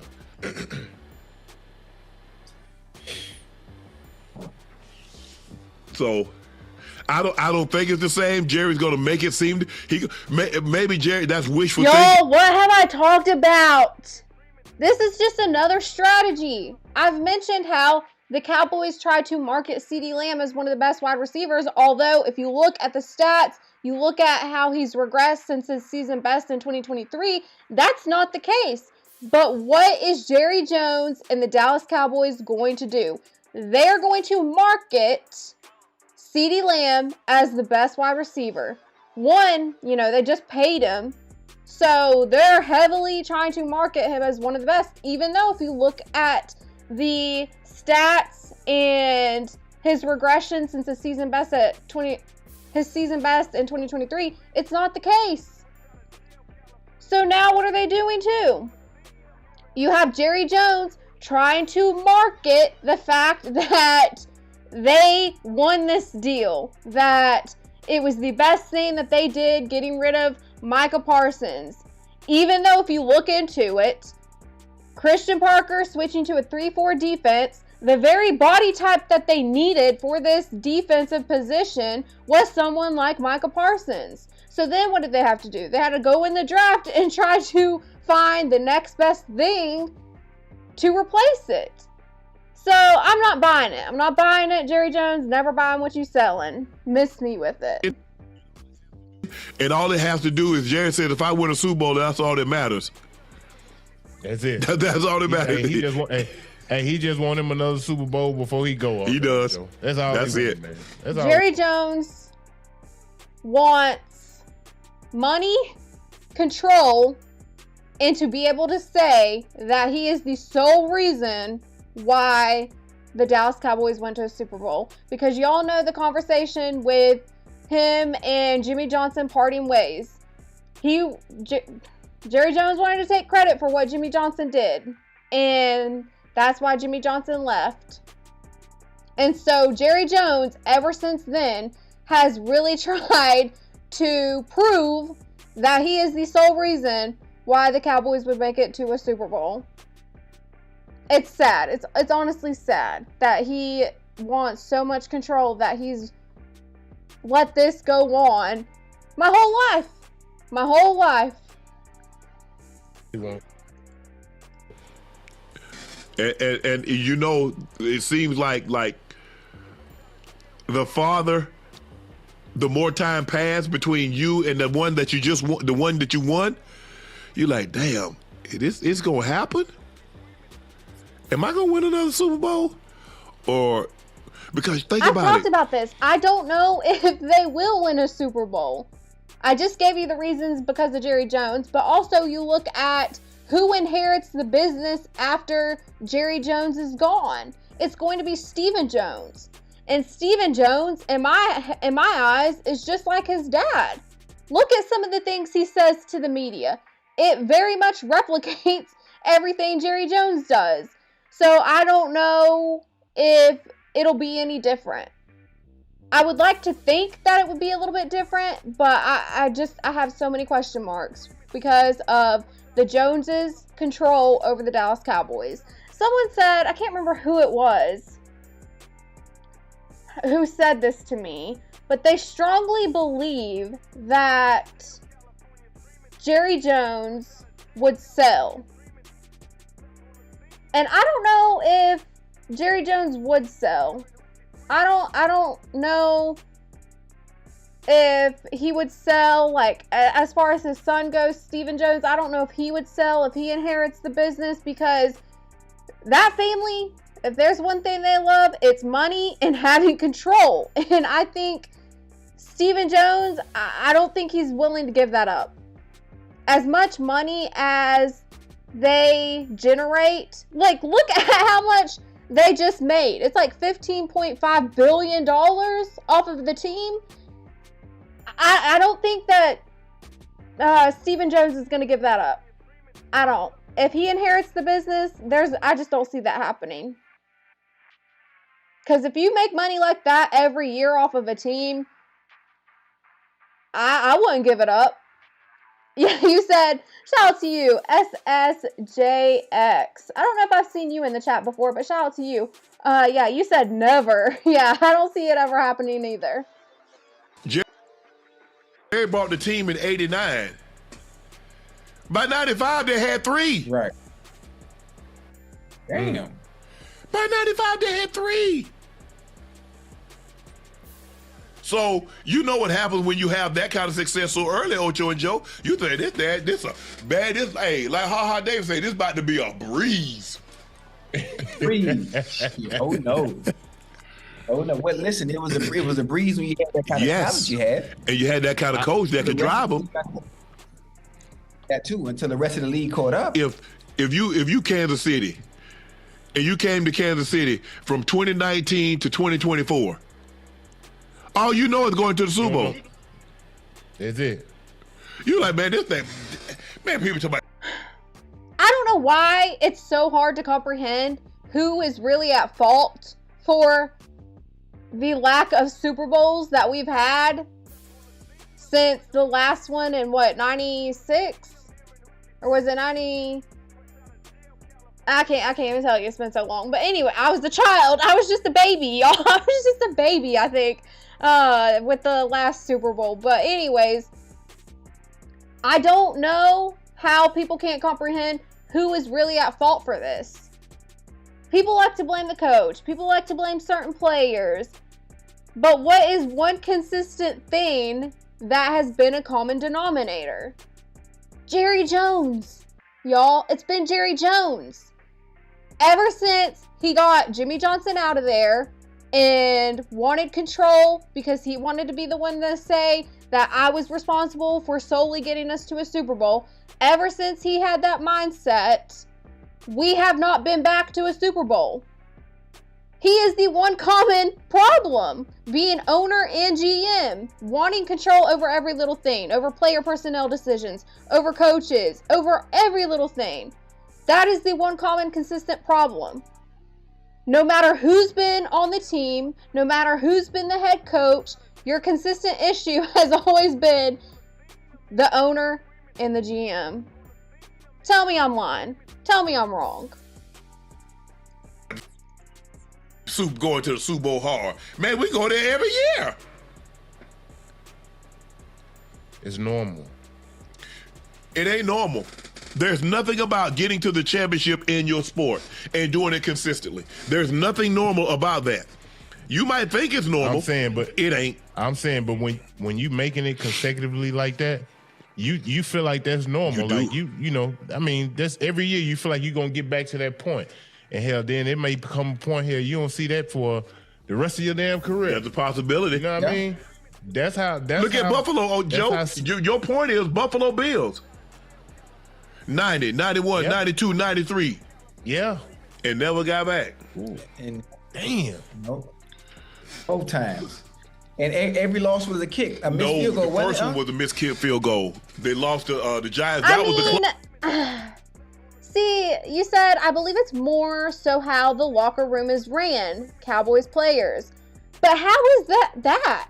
Because you've had different teams since Jerry Jones took over control with wanting to be the sole reason of the Dallas Cowboys, you know, making it to a Super Bowl. You've had different players on different teams at different points in time. So you're telling me not one of those teams, not one of those rosters could have made it to a Super Bowl? I'm not buying that. I'm really not buying that. I really think it has more to do with the common denominator being Jerry Jones. You have Jerry Jones as owner and GM, and he's been very adamant about wanting to be the sole reason why they make it to a Super Bowl. He doesn't want the head coach to get credit. He doesn't want the players to get credit. He wants to say, I'm responsible for getting Dallas to a Super Bowl. I created the team. I chose the coach. I'm the one that got us there. And with that mindset of wanting to be the sole reason why they make it to a Super Bowl, we haven't been back since. That's why it doesn't matter who we have on our roster, who we have as our head coach. When you have an owner and GM who wants so much control over every little thing. And I feel like that's the reason why we haven't always had the pieces that we need, because Jerry Jones is the one choosing it. He chooses head coaches that are really not the best to get us to a Super Bowl. That's why we can't get someone like a Bill Belichick or a Sean Payton, because what coach is going to want to put up with that? That's been the main talked about topic when it comes to coaching is there's not a head coach with notable status wanting to go to Dallas. And it's sad. It's really sad. And it's unfortunate too. I feel like it's very unfortunate. Oh man. What's bad about that though, Chelsea, is Jerry was right at first. He fired Jimmy Johnson and won another Super Bowl. See, now, okay, this is the thing with that, Matt, is a lot of people talk about how that next Super Bowl that he won was a product of what Jimmy Johnson built. It had nothing to do with Jerry Jones and the coaching. And this is why Jerry Jones gets upset, is because people talk about that. People talk about, hey, it doesn't matter if you won one afterwards because that team was a product of everything that Jimmy Johnson had already built. And I can't buy into that. I don't believe it. And it explains a lot when you see how Jerry Jones reacts when you tell him, hey, Jimmy Johnson's the reason why you got any of those Super Bowls that you had is because of him. He gets really upset about that.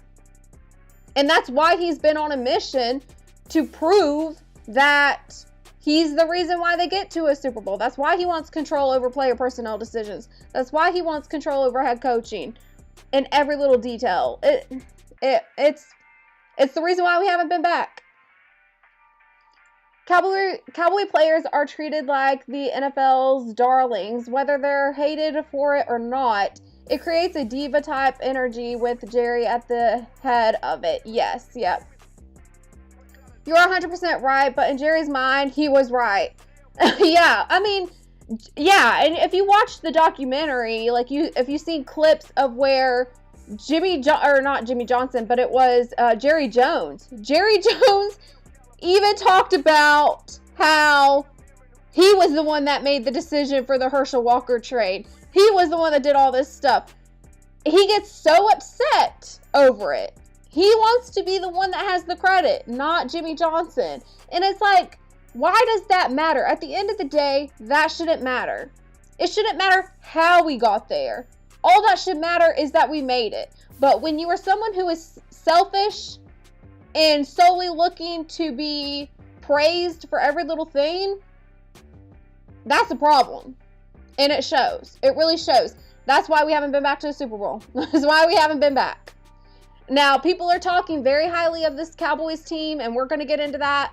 But I don't know if I'm buying it, y'all. I don't know if I'm buying it. I know they won their preseason game, but I'm still not sold on the hype. And I'm really not going to be until the very end. Until the very end. And even then, I might not believe it. After that, they got the doors blowed off them. They got blew out. The last one was close in Atlanta when they lost to Buffalo. When they lost to Buffalo in '92, out there at the Rose Bowl, that was the first Super Bowl I actually went to. Man, they got the brake drums beat off them. They did. That was when remember when Leon Lett, they was about to put a 60 piece on him. When Leon Lett put the ball down and Steve Tasker knocked it out of his hand and he rolled out of the end zone. Yeah. Don Beebe, right? No. Tasker. Oh, okay. I remember that. Y'all remember when Don Beebe took off? Don Beebe ran 4.3. Oh yeah. Hey, remember when Don Beebe used to wear that That's extra, Steve Tasker. All right, y'all, get back to it. Get back to the topic about Jerry Jones versus Michael Parsons. Safety. Okay, No, not Steve Tasker. That was Mark Kelso. Steve Tasker was the special teams maven. You talking about the one that had that big? He had that And he had extra he had the the concussion cap way back when. That was Mark Kelso. I played against him, Ocho. Okay. Yeah. Okay. And that's throwback. Yeah. Boy. But look, Jerry made the trade. And see, this is what caused the tension. Jerry said he made the trade. What did Jimmy say? Jimmy said he made the trade. Y'all, I was just talking about all this. If you've seen the documentary on Netflix, you know what I'm talking about. But this has been an argument. This is why Jerry Jones went on a mission to prove that he is the reason why Dallas makes it to the next Super Bowl. Because he doesn't want people to say it was because of coaching or because of players. He wants to say, hey, I made the decision on player personnel. I chose the coach. I did all of this. I'm the one that got you the Super Bowl. Do not give credit to these other guys, okay? That's how Jerry Jones' mindset works with this. And this is why him and Jimmy Johnson parted ways. Because Jerry Jones couldn't handle it. He couldn't handle not getting all the credit. You see how? You see? Yeah. Everybody wants credit. And this is why he attacks Micah Parsons. It's so unfortunate. He wants to be in the media. He wants to be the reason why anything good happens. Anything good, he wants to say, hey, it's because of me. He wants you to believe that this is good, that they got rid of Micah Parsons. So he's going to market this idea to you and make out like Micah Parsons is the bad one. It's like, what the heck? Like, why do we have to keep doing this? Oh man, y'all, you know what I clipped? We're at 7:09. I did clip that funny moment.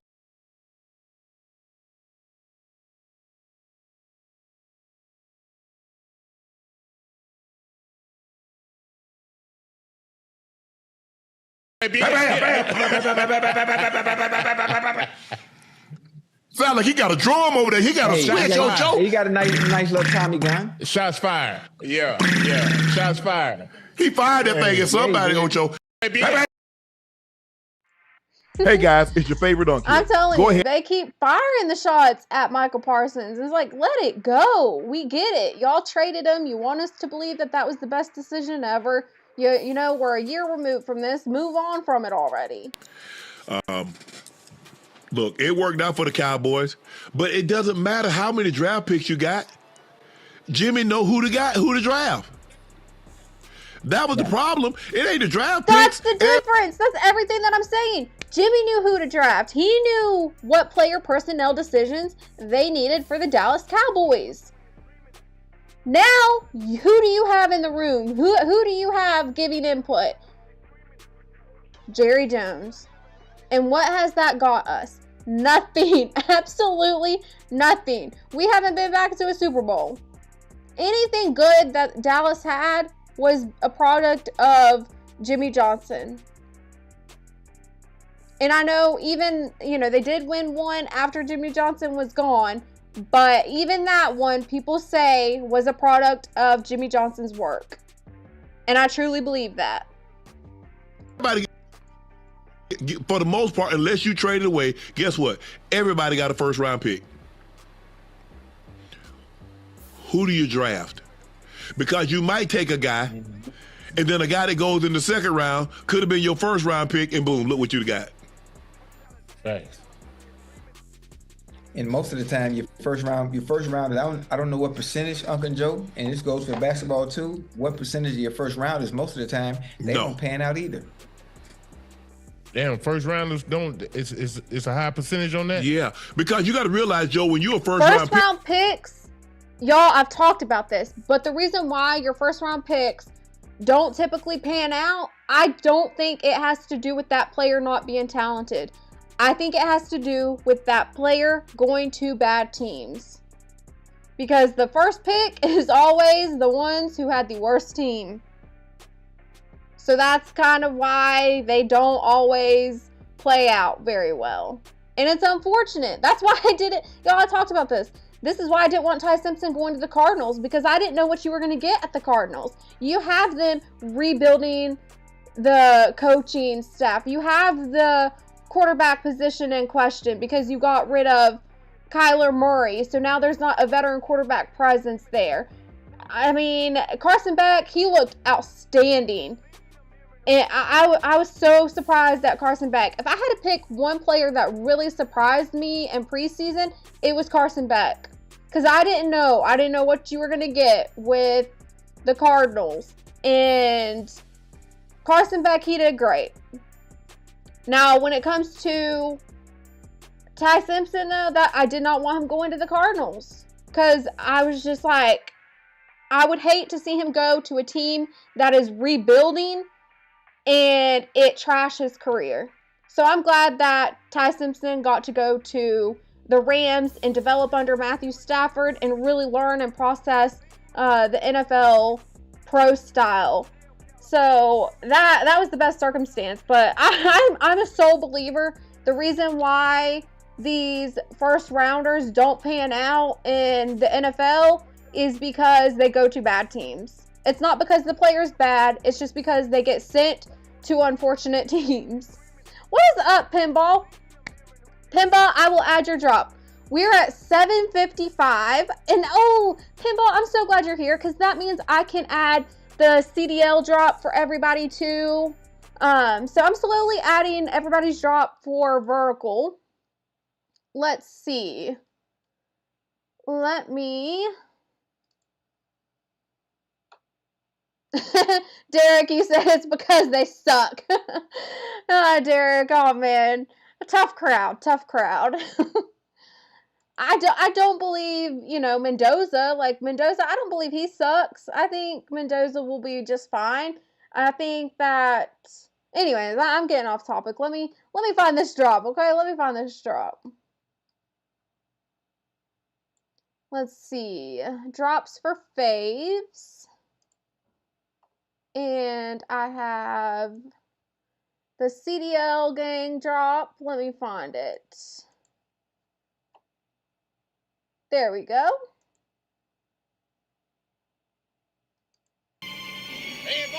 Let's add this for the CDL gang. You know what? I didn't do this for Ty Pro. Ty Pro was in here too. But shout out to Ty Pro. Shout out to you, Pinball. You guys are part of the CDL gang. I did add Ty Pro's other drop, though.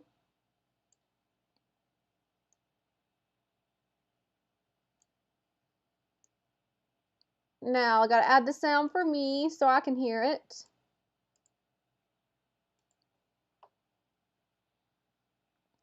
Alright, there we go. Now we can play this one. Hey, boys, do it to it.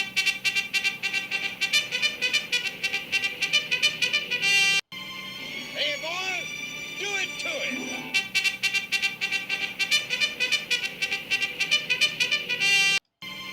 Hey, boys. Alright, we got the CDL one. Now, let me find Pinball's other drop. Pinball, I still got to add you a sports drop. You need a sports one. Because the other one I have is another trucking drop, and I don't want you to have two trucking drops. So I need a special sports one for you now.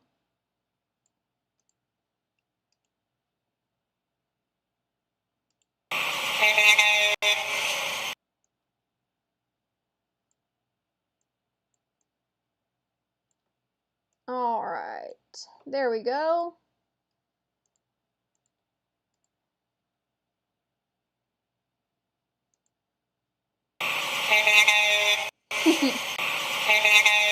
Shout out to you, Pinball.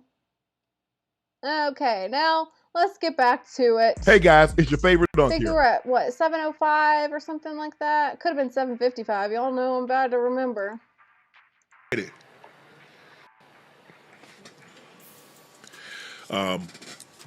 Look, it worked out for the Cowboys, but it doesn't matter how many draft picks you got. Exactly, Derek. Derek, exactly. Spot on with that. You said they go to bad teams as a savior, but they can't save historically bad teams like Cleveland.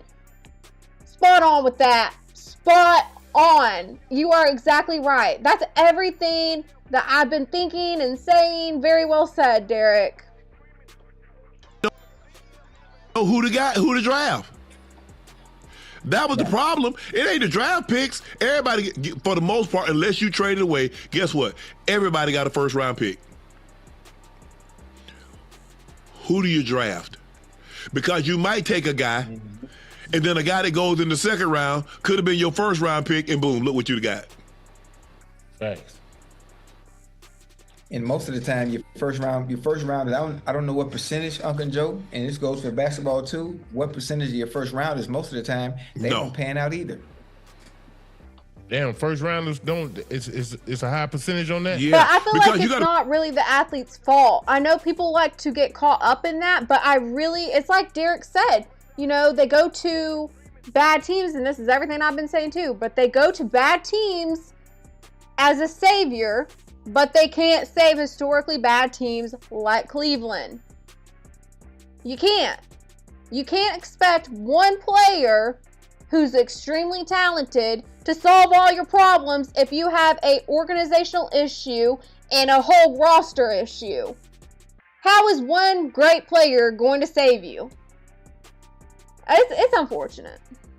Realize, Joe, when you're a first round pick, within your first 3 years, you're supposed, look, the higher you go up, you're supposed to be transformational.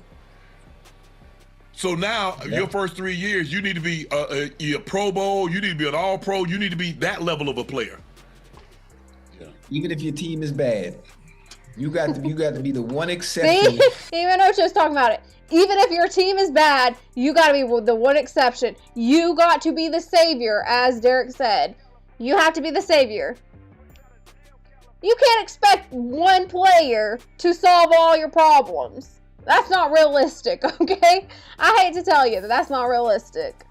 That makes my team that much better. At least that is give correct. me a chance. That is absolutely correct. And it doesn't always work out like that. So, with that being said, but the Micah, Jerry had it out for Micah. Once, Jerry felt that he reneged, it was over. They weren't going to see eye to eye on that, Joe. And Jerry one of them old handshake guys. You shake Jerry's hand on something, you better come through. You better come through with it. I'm telling you, Jerry Jones has been on a hate mission for Micah Parsons. Ever since that deal went bad, he has been on a hate mission. He will not let that go. It's like, let it go already. But he is still on a mission to talk bad about Micah Parsons any chance he gets and throw shade, and even Stephen Jones is doing it. And it's like, why can't y'all let it go? We're like a year removed from this. Let's not still be harping over the same old things. We got bigger fish to fry, okay? We don't need to be worried about what Micah Parsons is doing or saying, hey, we got the better end of the deal. We don't need to be doing all that. Focus on what we got going on right now and not worry about him. Can we do that? I don't think we can, though, because it is Jerry Jones after all. Hey, Jerry tried to swindle that young even man. Swap Man, ain't you no know you gotta swindle. go through that man. Jerry said, even swap ain't no swindle. Michael said, I was shaking your hand, thanking you for having, for meeting me, for having a conversation with me. Jerry said, nah, you was shaking my hand. We had a deal done. No. That's what Jerry was saying. Hell no, it don't work like that, fellas. No, it not does at all. work like that. Owner, and especially with the games that they play and know how to play, especially contractually, it's a good thing. It's a great thing that players have agents. Oh yeah. You need representation. Because boy, if you really saw how Exactly, owners feel Derek. They had to put a team around Jordan for him to get a ring. You also had to do the same for Troy. You also had to do the same for Elway and Montana. Exactly. You have to give these players what they need. You can't just expect them to go out and be great and save all your problems. You can't. You have to be able to have great ownership. You have to be able to have a great general manager. You have to be able to have a roster built around a star athlete in order for them to succeed. You can't just expect one player to solve all your problems if you're not correcting those other issues. And that's one consistent issue that the Dallas Cowboys has had, is the owner and the GM. That has been their consistent issue. It doesn't matter who we have on our roster. We've always struggled with the general manager and the owner. And you can't convince me otherwise when you see teams like the Chiefs, the Eagles, and what they're able to do, and they've consistently, been to playoffs and won Super Bowls. You can't tell me it's not that. Okay? I can't be convinced otherwise. About you. If you was ever in those negotiating rooms and they lowball you every time, but you never know, but your agent know. I wish players would do that. Do it one time, especially the elite players. Elite players, go back and your agent what they really say about you behind closed doors. That's why you have an agent, because I don't want to hear that. Right. I don't want to know. Just go ahead and give me my money and let me think that you think that much of me. I mean, hey, it's the reason they have everybody waiting, Uncle Joe. What's that? It's a reason. Only player. Well, what is going on right now in Tampa Bay? This is one of the few times I've seen a quarterback actually publicly display his frustration with a contract. Yes, frustration. First time. I ain't seen this in a long time. Because they normally get their money. Long time. Always. Always. Because the one person you want to have, you don't want disgruntled, is your quarterback. That's the one person. Receivers, you can wait. You ain't got nothing to do. Where you going? That's why the Colts quarterback left after a few seasons with them. He was getting hurt every game. He retired after a few seasons. Exactly. That's exactly what happens. Is, your quarterbacks are getting injured, or you're trading them because you think that they're the problem, when really it's either the coaching, the general manager, or the owner. In Dallas's case, it's probably the general manager and the owner. we got 2 for 1 on that problem. But yeah, Andrew Luck, yep. But it's so true, Derek. It's so true what you said. And this goes for also the Commanders as well. At one point in time, the Commanders, they had an issue with RG3 because he got injured. And they didn't have the protection he needed. So he didn't pan out, and it ended his career, basically. Then you also had what went on with the Jets, the New York Giants even.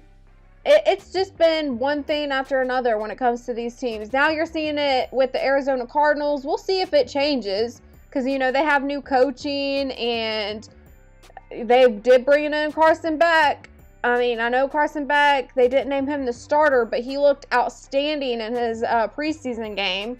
So I don't know really yet what's going to happen with that situation. But you also look at Miami, that Miami situation with Tua Tagovailoa. And then you also have, there's so many we could name. Like, the list could go on forever. Pig said, that's all right. I'm going to have me another 1,500-yard season, have me another 85, 90 catches. He going to get guapped down by the Cowboys. No, not the Cowboys. Yeah. It's over for you, Joe. Haters. Y'all some haters. It ain't over for me, boy. It's just getting started here. What do you mean? It's over for you, Joe. It's over for you. I mean, I'm not mad at it. I would actually agree with Shannon Sharp on that. Okay, speaking of all that, though, let's get into the Cowboys preseason game. So, they played last night. I watched the first half, and y'all, I wasn't impressed. I'm not going to lie, I was not impressed. The run game looked like it was struggling. I just wasn't a fan of the defense either. Like, it was on both sides. I wasn't impressed with it at first. So, you know what I did instead? I was like, well, I'm not going to sit around here and watch this. If this is how this game's going to go, I'm not going to do it. I'll just catch the highlights. So I did karaoke night at Cray Cray's instead. And I'm glad I did that. I watched the highlights. Y'all, they cleaned it up. They did clean it up. I will say that. But I'm still not sold on it. Because you can't have a game like that and get away with it when it comes to your starters. If they have a slow start with the run game, that's going to heavily impact Dak Prescott. Also, you had them struggling to make stops against Seattle's offense with their run game, I wasn't impressed with that. So I still have questions. Because you just can't get away with that when we have the starters in. But let's hear what Shannon Sharpe and Nightcap has to say about it. Hey guys, it's your favorite Unk here. Go ahead and click that subscribe button. Oh man, Derek. I wish, I'll cover that next time. I don't know, did I add a video about that? I don't have a video about that. But I'm glad you brought that up because I do want to get into that. Me and shout out to CDT Beats, but me and him have been talking about this, and we were sending jokes back and forth about Tua Tagovailoa. I'm telling you, I didn't watch that game, but I saw some of the highlights. That is not good. That is not good. I will say on one of the highlights that I did see, it looked like the snap was bad. Tua might be struggling with getting adjusted to how his center is snapping the ball because you do have different centers that have more of a forceful type of snap, and then some are more light, like some aim more low, high, like there's just so many things that go on to a quarterback getting adjusted to how his center will snap the ball. And I'll give you an example of this. You look at Jalen Hurts whenever they had, what was his name? Jason Kelce. Jason Kelce, whenever he was the center at the Eagles, they've talked about how it took time for Jalen Hurts to get adjusted to how Jason Kelce snaps the ball because Jason Kelce was more, the type to be a little bit more aggressive with his snap. It was a little bit more heat behind his snap. So it could be a situation right now where Tua's getting adjusted to how his center's snapping the ball, but it didn't look good. It did not look good, and I know plenty of people are talking about it, but I definitely want to cover that. Maybe I can find a video on that, and we'll dive in deep with that one. Don't miss a single episode of Nightcap. That button right here. Come for the sports, stay for the stories.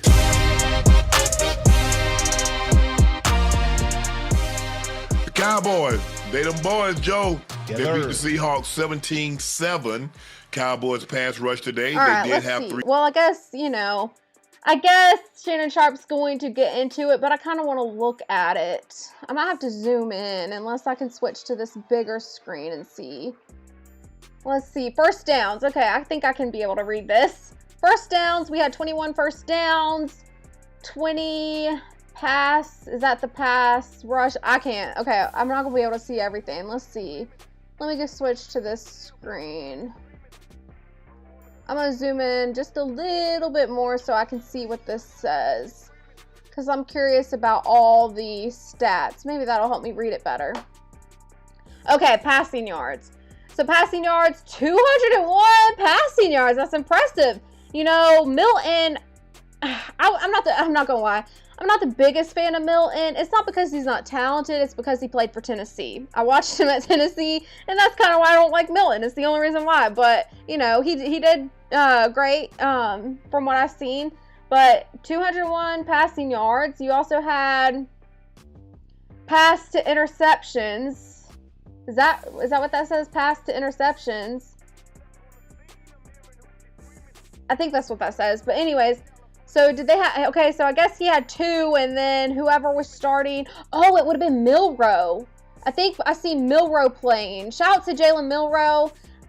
He struggled, y'all. I'm not going to lie.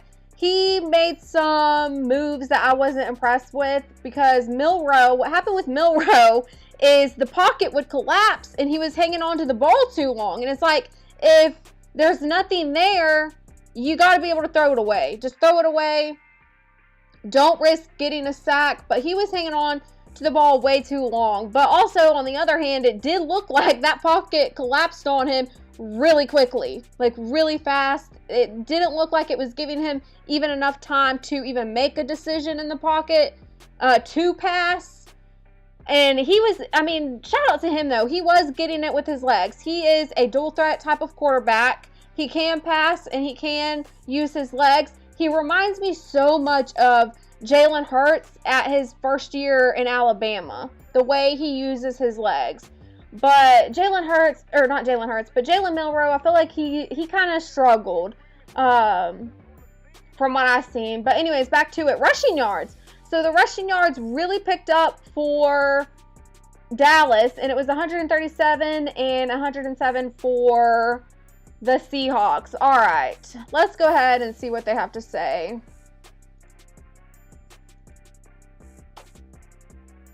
He's one hit away from being a bag of chips.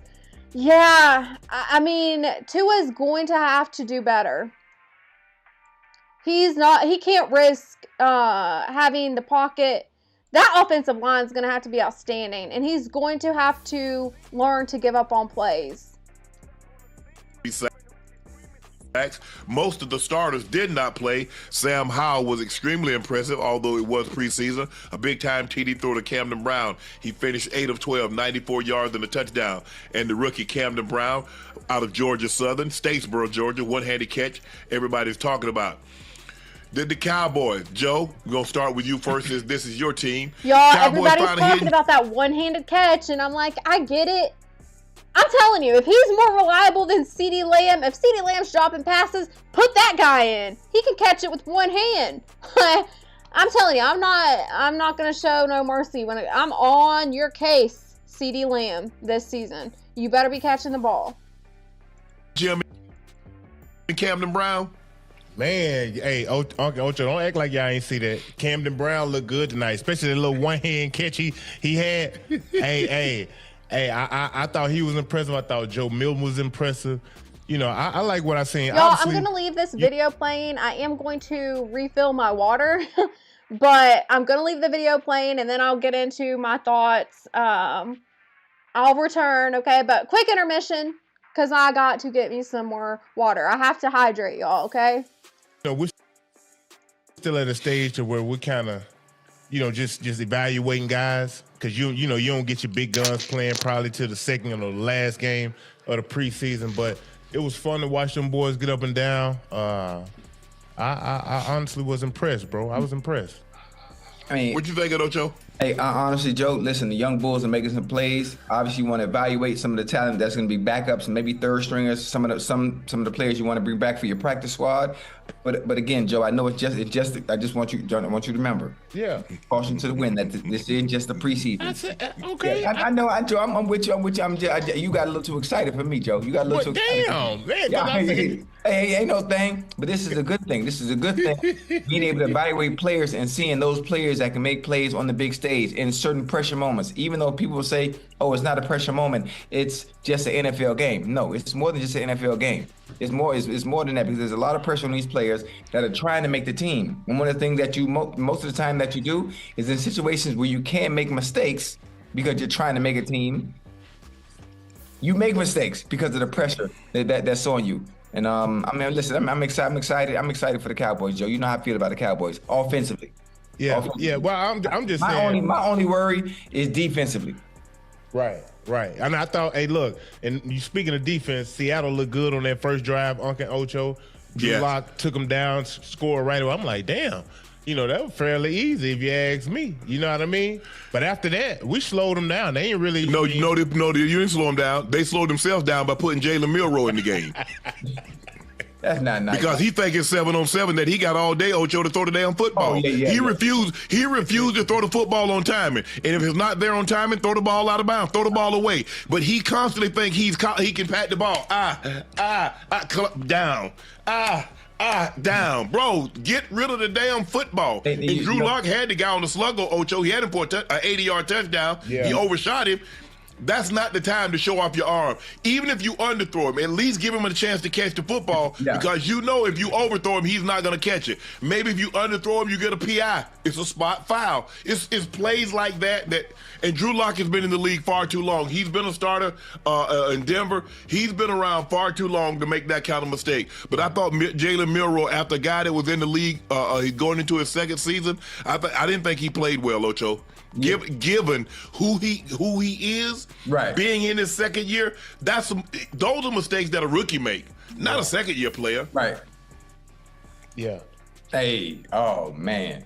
Hey, look. When you think about it, though, Seattle came out super sharp, though. Okay, They did. They look good. Yeah. I thought they were hitting on all cylinders, but I do like that Camden Brown kid because think about this. Yeah. You got Lamb and Pickens out there, man. If you can come up, and I know we got other receivers too, but to have a hidden gem like this, is Lanoy. Oh man, it's perfect. I was surprised. Hell, I didn't expect CD to play because Dak didn't play guys. I didn't expect CD and Pick to play, but damn, they rested their third and fourth guys, the fourth and fifth. I'm like, well, damn. Hold on, hey, Unc, you know what that means? Especially Joe, when you rest your third and fourth, fifth guys, that means that's just how good they look. Yeah. There's no question. There's no concerns when it comes to the third and fourth guys and who they are. That's why they had them resting. If they ain't look good in Camp Monk these past 6, 7, 8 days, they would have been playing. Yeah, I think for the most part, Joe Ocho, you said something very important, like about the not making too much of y'all. I'm telling you, I was right about Jalen Milroe. I was listening. I had to go get my water, take a water break, but I was listening to what they were saying. Y'all, I was right about Jalen Milroe. I did not think he played that well. The pocket is, like I said, the pocket collapsing on him and just taking those sacks. It just, it didn't look good. And what Shannon Sharp said about that's mistakes you make your rookie year. By the time you're in your second year, you should start to develop and clean those things up. I have some concerns with Jalen Milroe. I just was not expecting that type of performance for him. I was hoping for better for him. It was really unfortunate. It was hard to see as a Bama fan because y'all know that for college football, I go for Alabama. So I watched Jalen Milroe at Alabama. And to see him perform like that was rough. I'm not going to put it all on him because, like I said, that pocket collapsing, it wasn't the best. It looked like there was some cases where it wasn't giving him enough time to even make a decision. But on the other hand, there was a few where it's like, you got to be better than that, Jalen Milroe. All right, let's see. Big deal out of this game. But who goes into a job interview and say, man, this ain't no little job interview. Right. Every job interview is important. That's what this is. If you're not CD Lamb or a pick, right, it's a big time job interview for you. Hello. If you're not one of the starters on one of the 11 on offense, one of the 11 on defense, this is a big time job interview for you. Not only for the team that you're on, but for the other 30 teams that's going to get tape of this ball game. Right. So you constantly, you're always in a situation where you're trying to impress. Even if you want to impress yourself. That was because one you want to make thing sure that I heavily look at when I'm watching preseason games. I'm not locked into it like I am the regular season, okay? I'll just be honest with you. I'm not. But the few things that I'm watching for is certain performances from quarterbacks and, running backs and just different positions, right? Because I know that if they don't perform well, that impacts them the most. They're not even the starters. They're trying to earn their start. They're trying to work their way up, especially if they weren't high draft picks. So I really have concerns for Jalen Milroe. I mean, when you have a performance like that, it's not good. It's not good on your resume. that what you've been practicing and everything that you've undertaken and all the off-season work that you put in, you want to make sure that you know what is paying off. Mm-hmm. If it doesn't pay off here, there's 30 other teams. Maybe it pays off somewhere else. So you always want to put your best foot forward because you never know. Right. And sometimes guys like, well, man, bro. Yeah, you might be struggling with that team, but you might need to go somewhere else. And if you go land somewhere else, that's your opportunity. Yeah.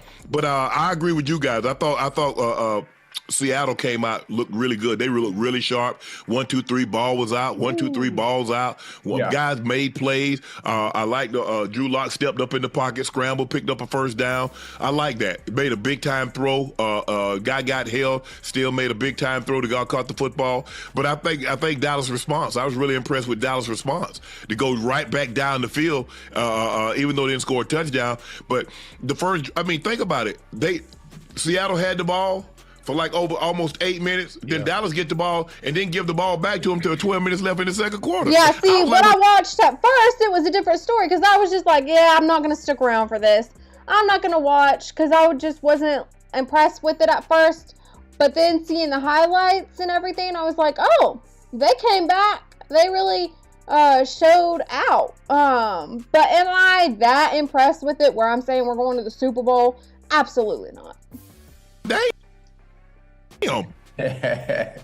This guy, I say, hey, we might be on about 9:30, 10 o'clock. The way at the pace they go. Damn. Yeah. It was like tick, tick, tick, tick, tick, tick, tick, tick, tick, tick, tick, tick, tick.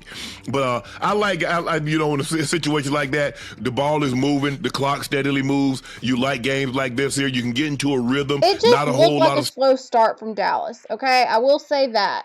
I don't know if they'll get into it, but it just looked like a slow start from Dallas. The run game was getting shut down. That's what really ticked me off. When I seen that they weren't getting a run game established, I wasn't a fan of that. And then, you know, they would have to punt it away. And then you had Seattle scoring a touchdown. And then whenever Dallas got back, it was just this, it didn't look good at first. And even on defense, like the defensive side of it, it looked like they were having trouble stopping the run. I wasn't a fan of that. I just wasn't a fan of that. That's why I didn't just stay watching it. Obviously, they did manage to come back and, well, I say come back, but they ended up, you know, improving and getting the win. I don't know. It's just not enough for me to be convinced they're going to a Super Bowl. stop. But it wasn't a whole What is lot of that, injuries, Smoke and guys. Talk? Let's see. We're at 6:53. Let me add your drop, Smoke and Talk. I'm testing out vertical streaming. I'm only doing vertical. I'm not going to do both, okay? I've talked about this before. I'm not going to do dual streaming between the horizontal and the vertical. I'm only going to stick to one or the other. I'm going to rotate on when I do vertical streaming and when I do horizontal streaming. But so far I'm liking it. I'm not going to lie, I'm liking it. But let's add your drop, because that's one thing that I'm working on, is slowly adding everyone's drop. And you know I like this Lamar Jackson drop for you. Let's go ahead and get that going. Y'all, this Lamar Jackson drop is one of my favorites. Let's see. Smoke and Talk. Let me find your name in this file.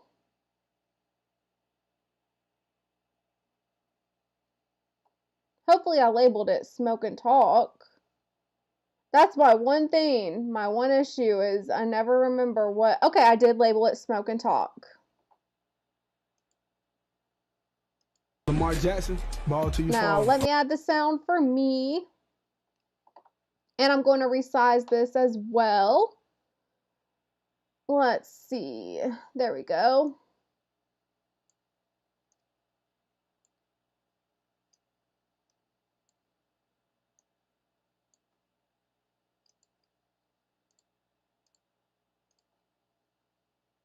All right. Got that added. Now we can play the drop. Lamar Jackson, ball till you fall. Lamar Jackson, ball till you fall. Ball till you fall. Let me speak English. Ball till you fall, everybody. Shout out to you, Smoke and Talk. Hey guys, it's your favorite dunk here. All right, where were we at? Like 6 something. The ball is moving, the clock's steadily moves. You like games like this here. You can get into a rhythm. Not a whole lot of stoppage. It wasn't a whole lot of injuries. Guys going down. Yeah. I was impressed. I thought both teams played extremely well, considering this is the first preseason game. And I'm not saying oh my God, Seattle's gonna be back-to-back Super Bowl champs or the Dallas Cowboys. I'm not saying that, but I thought the flow of the ball game and the way they played, I thought they looked really crisp tonight. Yeah, I agree. So hey, the way they I was impressed with Seattle at first, y'all. I mean, starting off, that's what kind of got me is I was just like, what is this? It's the same old thing with the Dallas Cowboys. They're not stopping the run, and then they can't even get the run game going themselves. So it's like, I'm not sticking around for this. Obviously, like I said, they cleaned it up, and they ended up winning the game. But Seattle, at first, looked a whole lot sharper. And I was like, dang. If it's going to be like this, they might actually make it to a Super Bowl again. Because it's like, if you got this with your preseason team, what you got loaded up for that starters that you have? I was impressed, but you know, you did have Dallas ultimately ended up winning the game. But y'all, it's preseason, okay? It's just preseason. The way Camden Brown looked, they might not even pay pick, not Ocho. Nah, don't do that. Don't do that. I'm just saying, Joe, you say you like Smoke and talk. Let's hurry up and get through this video, because the next video I'm playing is about Lamar Jackson and the Ravens and how they looked. Because Nightcap had a lot of positive things to say about them. I mean, I haven't watched the video, but just judging based off the title, I was like, yes, finally. You know, something positive for Lamar Jackson. We'll see how it goes, but I'm excited to see what they have to say about the Ravens. But it's good to have a reliable fourth, fifth, third option, you know, that you feel like is comfortable, that can step up in some of these games, man. Damn, take some pressure out Pick and Lamb. Come on now. Hey, but they already got one, Joe. What you mean? Take pressure off of Lamb and Pickens. Yeah, maybe take some pressure off of CeeDee Lamb, because I mean, CeeDee Lamb, he ain't performing that well. How much pressure could the guy, I mean, I don't know, like how much pressure could that guy be under? He only had like 3 touchdowns. Y'all, don't get me started on that again. Don't get me started on that again. Illinois, he's nice, Joe. Illinois, number 19, yeah, he really good. He's nice, but Joe, also, Joe, I know how much. I would be so ticked off, y'all. I would be so ticked off if we get rid of Pickens, keep CeeDee Lamb. I mean, I'm assuming we keep CeeDee Lamb anyhow, because we did have a contract with him and pay him a lot of money. But I'm just going to be mad if we keep CeeDee Lamb and then get rid of Pickens and then start Flanoy. I'm just going to be upset about that, because CeeDee Lamb, to me, is not worthy of staying at this point. I think Pickens is way more of a wide receiver right now than what you see with Pickens, or what you see with CeeDee Lamb. Because CeeDee Lamb, he missed 3 games early in the season. And you mean to tell me he couldn't improve and get better?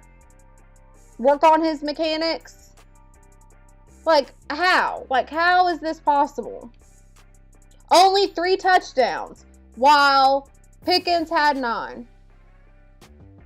And then you had like 8 drop passes from CeeDee Lamb. I'm just not impressed with CeeDee Lamb. I would rather have Pickens and Flanoy than I would CeeDee Lamb. I'm telling y'all, I'm on CeeDee Lamb's case this season. Picking, I know you want to play for your Cowboys, but in a sense, when you think about it, you have to take the emotion out of it. You have to take your heart out of it. You got to want the best for Pick. You got to want the best for Pick, and you understand the best for Pickens to get what his true value and what he deserves. Pay Pickens. It's not too late. This is what Nightcap was talking about. Nightcap said, go ahead and pay Pickens, because you are going to end up having to pay him $50 million. And y'all know, if you watched my video and you've seen one of my lives, I'm like, if they have to pay this guy $50 million. I'm going to constantly have that rush hour drop. Let's see, do I have it? I don't know if I added it, but I'm telling you, I'm playing that rush hour drop. It wouldn't be there. They franchise tagged him for a reason. You know why they did that? Why's that? Because they didn't want to ruffle any feathers, paying him more than what he's worth because it would be more than what CeeDee Lamb is making. Allow him to flourish this season with you guys. This is a small window of opportunity for you guys to do the most you can and capitalize on having all the This is why I didn't want to pay CeeDee Lamb. Y'all, this is why I did not want to pay CeeDee Lamb. I'm like, how are you rewarding a bad performance with more money? It just did not make it made zero sense to me. He has regressed since 2023, which was his season best, but constantly since 2021, whenever he entered the league, he's let him drop passes. So, you know, even with his season best in 2023, he still had the most drop passes. But you look at this past season, 8 drops and only 3 touchdowns. That's inexcusable to me. And yet, Dallas wanted to pay him the most money. I'm telling you, it's typical Dallas. Always paying, you know, athletes who are not performing the best, like the most money. Look at what we did with Ezekiel Elliott. I didn't want to pay him either. And what happened? Paid him all that money just to trade him like a year or 2 later. Oh, y'all. Makes me so mad. You know what? I'm going to play a Stephen A drop. Yep. Good time.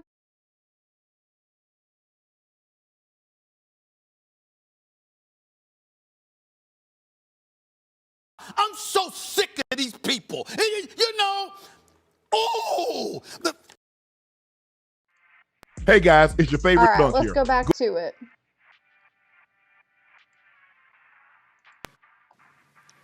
I agree. So hey, the way Camden Brown look, they might not even pay pick, not Ocho. Nah, don't do that. Don't do that. I'm just saying, Joe. You say you liked it, but it's good to have a reliable 4th, 5th, 3rd option. You know that you feel like it's comfortable that can step up in some of these games, man. Damn, take some pressure out, Pick and Lamb. Come on now. Hey, but they already got one, Joe. Got one. Flanoy. He's nice, Joe. Flanoy, number 19. Yeah, he really good. He's nice. But Joe, I know how much you love Pickett. I know you want to play for your Cowboys, but in a sense, when you think about it, you have to take the emotion out of it. You have to take your heart out of it. You got to want the best for Pick. You got to want the best for Pick, and you understand that the best for Pickens to get what his true value and what he deserves.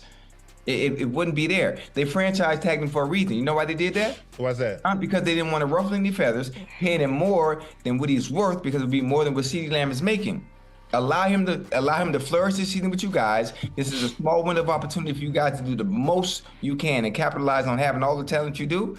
Maybe you can have a long playoff run and maybe go to the Super Bowl. But don't try to hog the man's presence. Well, and undervalue him. You're undervaluing him. It ain't that they don't value him, Ocho. Are you talking about the Stephen A one?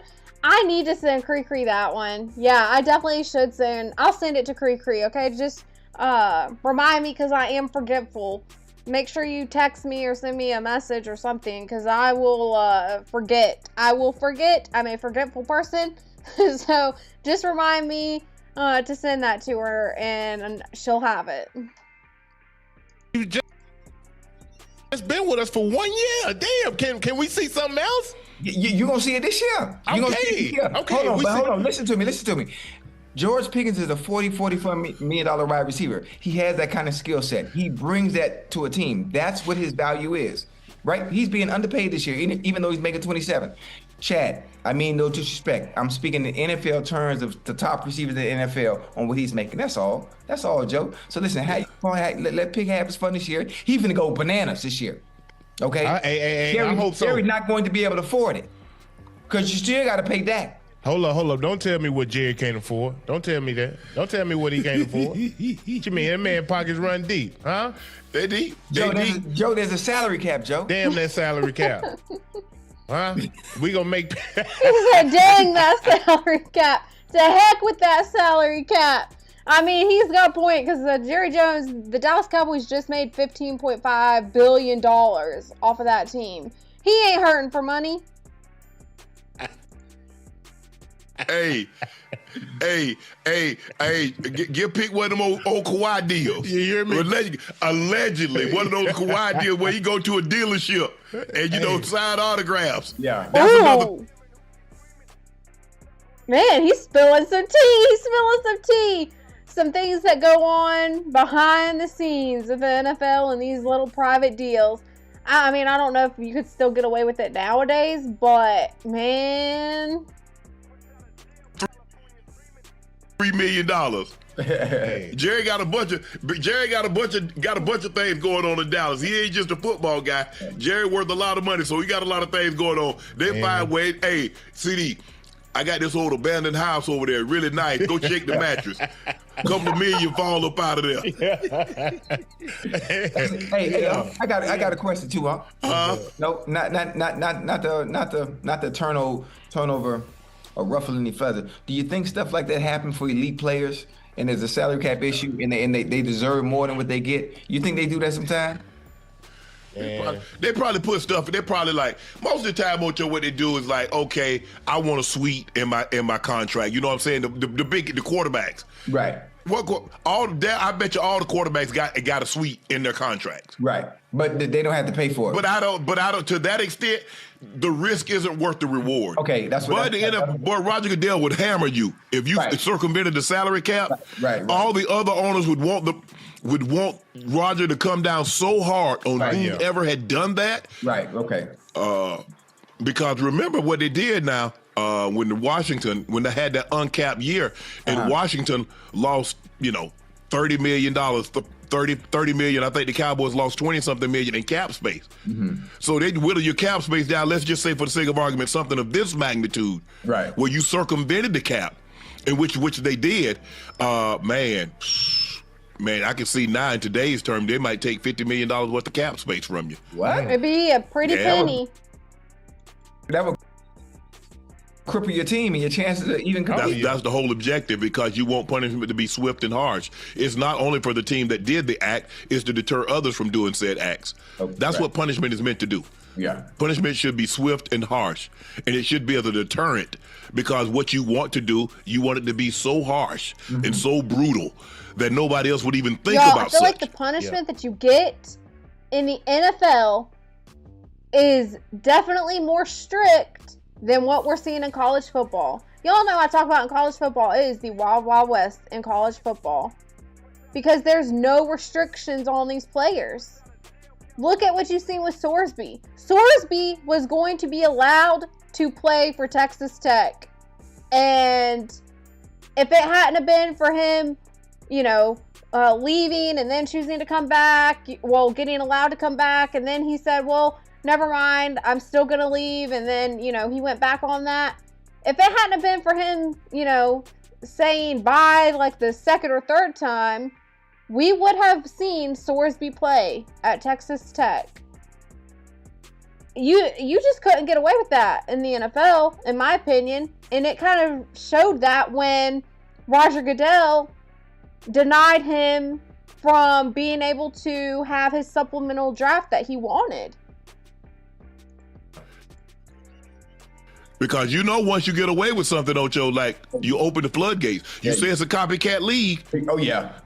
Well, copy this punishment I'm going to put on y'all ass. Yeah, I just think the thing is, Joe Milton, 12 of 15, 107 yards, a touchdown. He looked really good. He did. Using them legs, getting outside the pocket, making plays. I thought he looked good. Joe Milton looked great. I just think the thing is, Milroe have to understand the likelihood of you're not going to run your way to a chance. You're not going to run your way into a starting quarterback in the NFL. No. You got to be able to throw the football, because what the rules have allowed you to do. See, that was my theme with Milroe.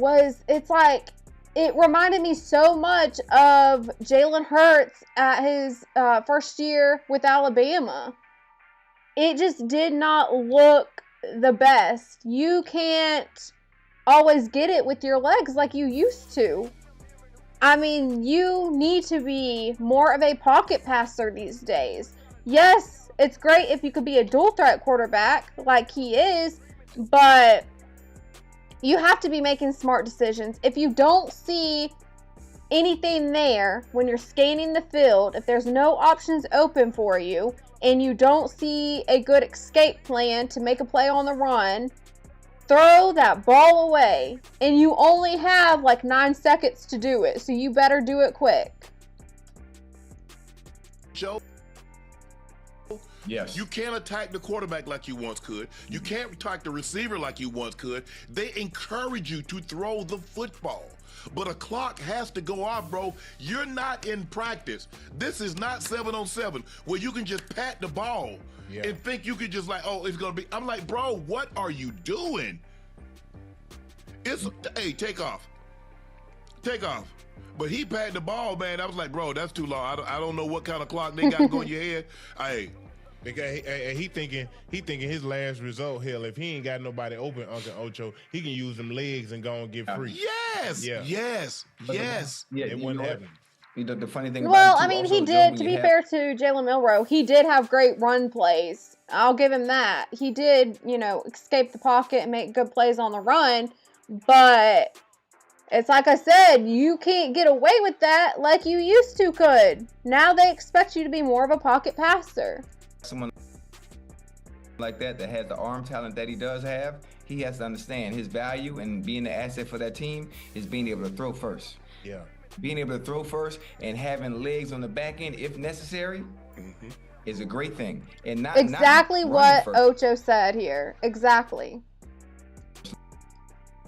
Lamar Jackson has gotten really good at this. Obviously, yes. One read early in his career and take off if it's not there. I'm telling you, Lamar, if I could pick one person who has mastered having a great combination of being a dual threat quarterback with the passing and the run game, it's Lamar Jackson, y'all. There's no denying it. It's Lamar Jackson. I'm going to extend the play. I'm going to make And let me something add this. I would say Lamar Jackson and Jalen Hurts, although Jalen Hurts, similar to Dak Prescott, they want those guys to be more pocket passers as well. So you really haven't seen them using their legs as much as you once did. But as for Lamar, he's one that's got that down. And they still allow him to, not just try to sit in the pocket. Nothing. That makes him that much more valuable. And he's improved as a passer. Yeah. Look at Caleb. Same thing. His ability to throw it's a nice asset to have, to know I got that in my back pocket. Yeah.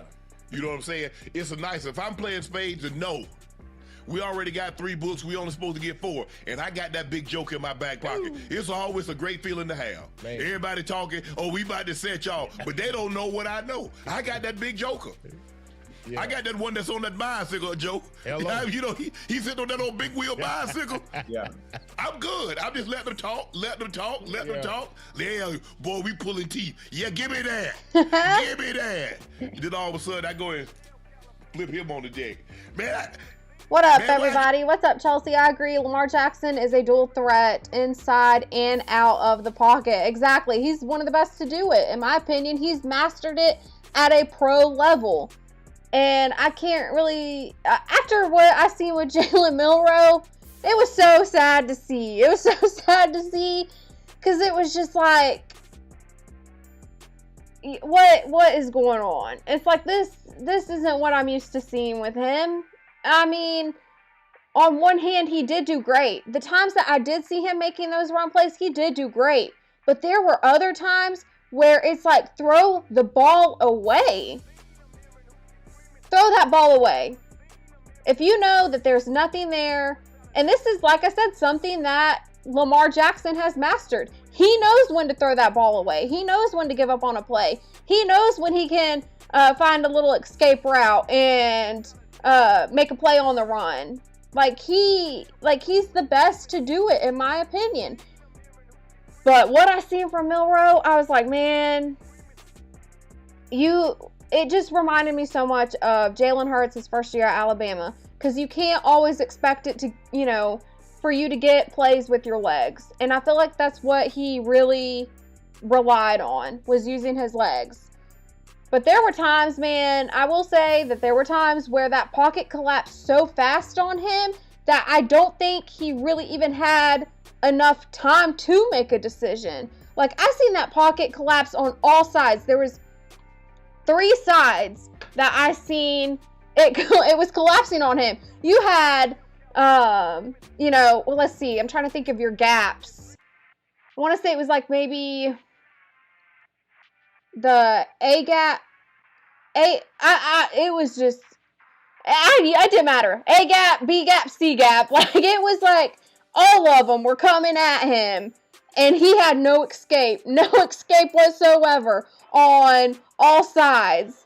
Like, it was so bad. That offensive line in his face, or not offensive line, but the defensive line in his face, and his offensive line wasn't able to hold those guys off. Like, it was unreal how quick they came off that ball. But anyways, I will say that. I will give Jalen Milroe a little bit of leeway on that, but I just was not impressed with that performance from him. Funny how the NFL was looking for the next Michael Vick. Now they're going back to the pocket passer. Yes, and I've talked about that before, Derek. It's like just the different trends that you see within football, where you'll have, you know, a dual threat quarterback and they'll really rely on that. And then you've seen it trending towards being more of a pocket passer again. So they're always changing what is trending when it comes to what they want from a quarterback. It's funny to see. Because I remember when they started shifting towards wanting more of a pocket passer. And I would say it was like, what, 5 or 6 years ago maybe, when it was right after, well, man, was it around that time? Maybe it could have been less than that, but it was right after the time that Dak Prescott had his ankle injury, and they really started to want to see him be more of a pocket passer. So that's kind of what Dak turned out to be. You don't really see him using his legs nearly as much as what he used to. And then you look at like Jalen Hurts. Jalen Hurts is the same. Yes, many days I have yelled at my TV saying, throw the ball away. Who you telling? Who are you telling? I'm telling you. Because me, that's what I used to do. That's my expertise. I have big expertise when it comes to yelling at the TV, saying throw the ball away. That's the one thing I will yell. Is like with Tony Romo. I remember Tony Romo. I could give you so many examples, but with Tony Romo, I showed no mercy with that man. I'm a little bit more lenient whenever I go back and watch those games. I'm like, okay, well, he didn't really have the best offensive line, so I give him a little bit more leeway than what I used to give him. But oh man, I was like, just throw that ball away. There's nothing there. Give up on the play. You know, you look at Tua Tagovailoa, say the same thing with him, and then. Who's another example I could give you? Dak. I feel like Dak's, you know, really great about it, but there are times where I'm just like, okay, one thing that stressed me out with Dak Prescott, and this is not a shade to him, it's really more of Mike McCarthy, but the play wasn't getting sent off in time, and then they would get delay of games, and I would yell, somebody call a timeout, because it's like, what, y'all, I'm getting heated all over again about this, but we got so many delay of games under Mike McCarthy, and it's like, what are we doing? Like, call a timeout. Somebody needs to call the timeout. The coach, Dak Prescott, if you don't know the play, call the timeout. Because why are we getting delay of games? That's another thing that would get me heated. Anyways, I got so off topic with that. Let's get back to the video. Whoa, why you need to worry about when I play the big joker? You play your hand, let me play mine. They quick to tell you, Joe, man, why you play that earlier? Yeah. Whoa. You not my partner. I have to offer you no explanations. But I thought both teams made some good plays. Guys stepped up, made some big time catches. Yeah. It's going to be really interesting to see. The Cowboys, like I said, if the Cowboys moving the ball like that on offense with those third and fourth. I'm telling you, when I was started watching that game, they were not moving that ball. I can promise you that. That's one thing that was ticking me off. I'm like, this run game ain't nothing. Like, this run game is getting shut down so fast. I was like, it ticked me off. It ticked me off so bad. Eventually, I guess they got the run game established, and then you know, seen them getting their wide receivers incorporated in the game. But at first, I was mad. And then on the other hand, with the defense wasn't stopping Seattle's run game. So I was getting mad about that. It was a whole ordeal. Y'all, let's move on to Lamar Jackson. Because, you know, we did a lot of talking about Lamar Jackson. And Nightcap, judging by this title, they have a lot of positive things to say about the Ravens. Hey guys, it's your favorite dunk here. Go ahead and click that subscribe button below so you don't miss a single episode of Nightcap. That button right here. Come for the sports, stay for the stories.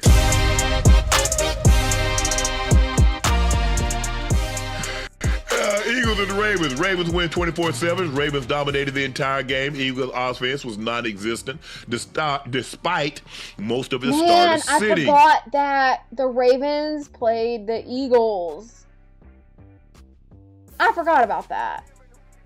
Man, obviously, it's not your starters, so there's that.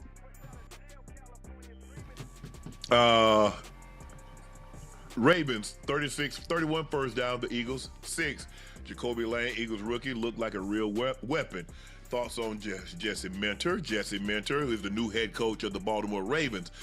Considering Harbaugh had been there, 18, 19 years, this is the first time in a very long time. There's a generation that don't know anything else but John Harbaugh. Yeah. And now Jesse Minter steps in. He seems like they played really well. Lamar didn't play, but I thought they looked good. I thought they looked good, given the fact new regime, because a lot of the guys there was up under the old regime. New voice in your ear, new expectations, even higher expectations. Lamar's like, y'all need to go and break me off, and I can help y'all meet them expectations. Yeah, absolutely. Hey, and Joe, that goddamn Jacoby Lane, boy. Yeah, he look good. But he finna be one of them ones. He up next. He like him and Devontae. But they got another. Hold on. What other receiver? Didn't Hollywood Brown go there too? Wicks, yeah, Wicks went there. Let's see. They got Wicks. What was that other guy? Is it Malachi? I can't remember his name. They drafted a wide receiver too, and yeah, I think they might have got. Anyways, let's listen. Wait, in Hollywood Brown in Philly? I thought he in Philly. Yeah, Hollywood. Yeah. Yeah. Okay. Jacoby Lane with the Ravens though. Yeah, he with the Ravens. That's what I'm yeah. They need a receiver bad. He finna be one of them. They need him and Zay Fly. Well, they got Zay, but the question is, what's number 7 name? Hold on, I can't speak. I can't say that word today. Apocalyptic. Oh, let me clap it out. I'm struggling. Clap it out, Chelsea. Clap it out. I'll get it. I'll be able to say the word. I promise I'll be able to say it. I don't know why I'm struggling. Actually, I do. Y'all, I was up late, okay? I know why I'm struggling with the name, but I'll get it. I just gotta clap it out. That's all.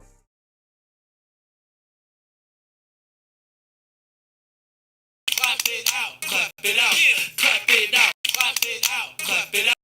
Clap it out. Clap it out. Clap it out. Hey guys, it's your favorite dunk here. Apocalyptic. I can say it. I promise I can say apocalyptic. I can say that word. I was just struggling, okay? I was just struggling. Because I was up late. Y'all, I had a family reunion. First of all, I had a family reunion. And then right after that family reunion, came home, got ready for karaoke night with Cree. So it was a lot going on for me. I didn't get much sleep. So I'm just struggling. I'm a little bit struggling today. But shout out to you, Apocalyptic J. Okay, I can say it. I can promise you I say it. But from here forward, I'm just going to call you James. I'm just going to call you James now because that's a little bit easier for me, okay? But shout out to you for being here. You said you came from Stash's channel, so shout out to that. Go ahead and click that subscribe button below so you don't miss a single episode of Nightcap. That button right here. Come for the sports, stay for the stories.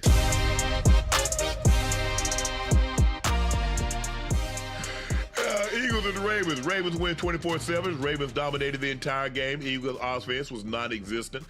Oh, right. We were at 107. Let me fast forward, y'all. My bad.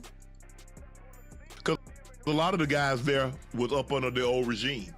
A new voice in your ear, new expectations, even higher expectations. Lamar's like, y'all need to go and break me off, and I can help y'all meet them expectations. Yeah, absolutely. Hey, Unc and Joe, that goddamn Jacoby Lane, boy. Yeah, he look good. But he finna be one of them ones. He up next. He like him and Devontae. But they got another. Hold on, what other receiver? Didn't Hollywood Brown go there too? Wait, in Hollywood Brown in Philly? I thought he in Philly. Yeah, Hollywood, yeah. Yeah. Okay. Jacoby Lane with the Ravens though. Yeah, he with the Ravens. That's what I'm yeah. Hey, They need a receiver bad. He finna be one of them. They need him and Zay Fly. Well, they got Zay. Man, they talked about you needed to get Ravens more weapons for Lamar to throw to, and I guess they got him one. Name Ocho. Rashad Bateman. Ocho, he got to give me something. Yeah. Ocho, he got to give me something now. Come on now. He got you. He got to give me something. He just got paid too, so he got you. 2 years, yeah. Zay got played. Okay, Zay going to 2 Pro Bowls. Okay, now they bringing Lane, who's a bigger receiver. Lamar's gonna like that. I heard Lamar talking. I saw him talking. I didn't hear him talking. I heard it. So I'm sure they asked him about. I can almost certain they asked him about his new wide receiver and something like that. So I didn't really hear what he had to say. But he's a bigger receiver than Flowers. Hopefully, and that's what Lamar needs. And with Andrews, hopefully, off that injury, he gets he's healthier. He's getting on up there in years. I was surprised that they stuck with Andrews and let Likely go. But hey, this is where we are right now. Yeah. Derrick Henry's going to be Derrick Henry. Ooh. Hell, Derrick Henry might work for 2,000 yards now to that right guard up in New York. I don't know who that running back is, but I hope you ain't got no aspirations to rush for 1,000 yards. In New York? Yeah. Scatterboo. Oh, Scat Pack. I'm sorry. With that, he gonna have to break like 4 tackles in the backfield. they just evaluating big fella. He probably ain't gonna play no significant minutes now. He's a starter. Big boy. Yeah. But damn, this is the first preseason game. Can we evaluate him, or you think they gonna just throw him out there? I've been evaluating for the last 4 years.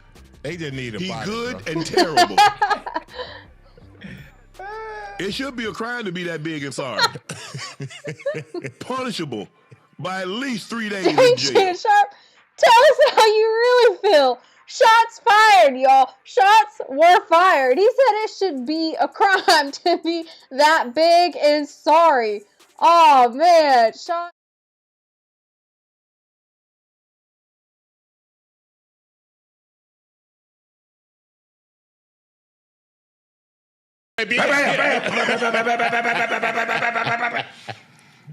Sound like he got a drum over there. He got a switch, Ocho. He got a nice little Tommy gun. Shots fired. Yeah. Shots fired. He fired that thing at somebody, Ocho. Hey guys, it's your favorite. I'm telling you. Shannon Sharp was firing that. Oh. Okay, let's finish it out. Let's see what else he has to say. That got me though when he said it should be a crime to be that big and sorry. Punishable by at least 3 days in jail. Maybe, to be that big? Maybe he got an injury, huh? Maybe he got an injury we don't know about. Yeah, it's hard pump Kool-Aid. Damn. Chad done seen that man. Chad done seen that man for the last 3-4 years. If you a Raven fan and you've seen watched any of their games, even if you're not a Ravens fan, if you've seen the Ravens play, y'all already know 77 the right guard. And then, hey, Lamar gonna have to use them damn wheels, ain't he, man? Yeah. I want to say that I heard some Ravens fans in the YouTube streets talking about this guy, saying, man, they got their eyes on him. Y'all know who I got my eyes on this season. It's CeeDee Lamb, Mr. Butterfingers. But for the Ravens, I've heard they got their eyes on some, because it's like what Shooter Sharp said. It should be a crime to be that big and sorry. He not a starter. What is he? He evaluated, man. They evaluating that young man. So when they go back and look at the film tomorrow, they gonna be like, oh, ain't no way in hell we gonna start him out there game 1. Hey, he a guard. He should be guarding the water cooler.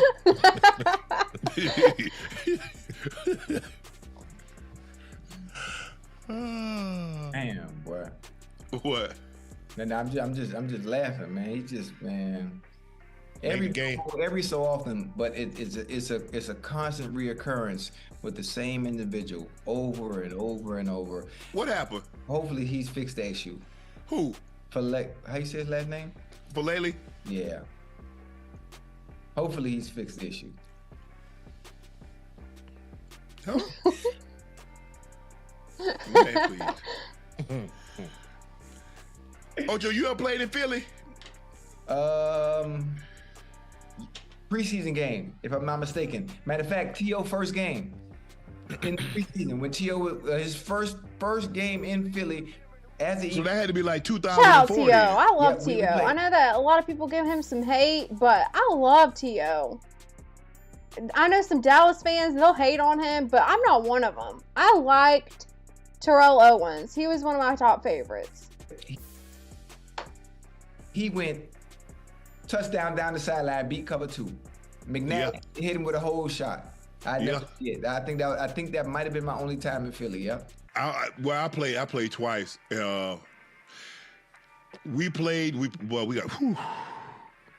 92. We got the brake speed off us. I was telling y'all about that. We lost. That was y'all. They talk about Philly. they handle it dirty, like dirty business in Philly, because they show no mercy.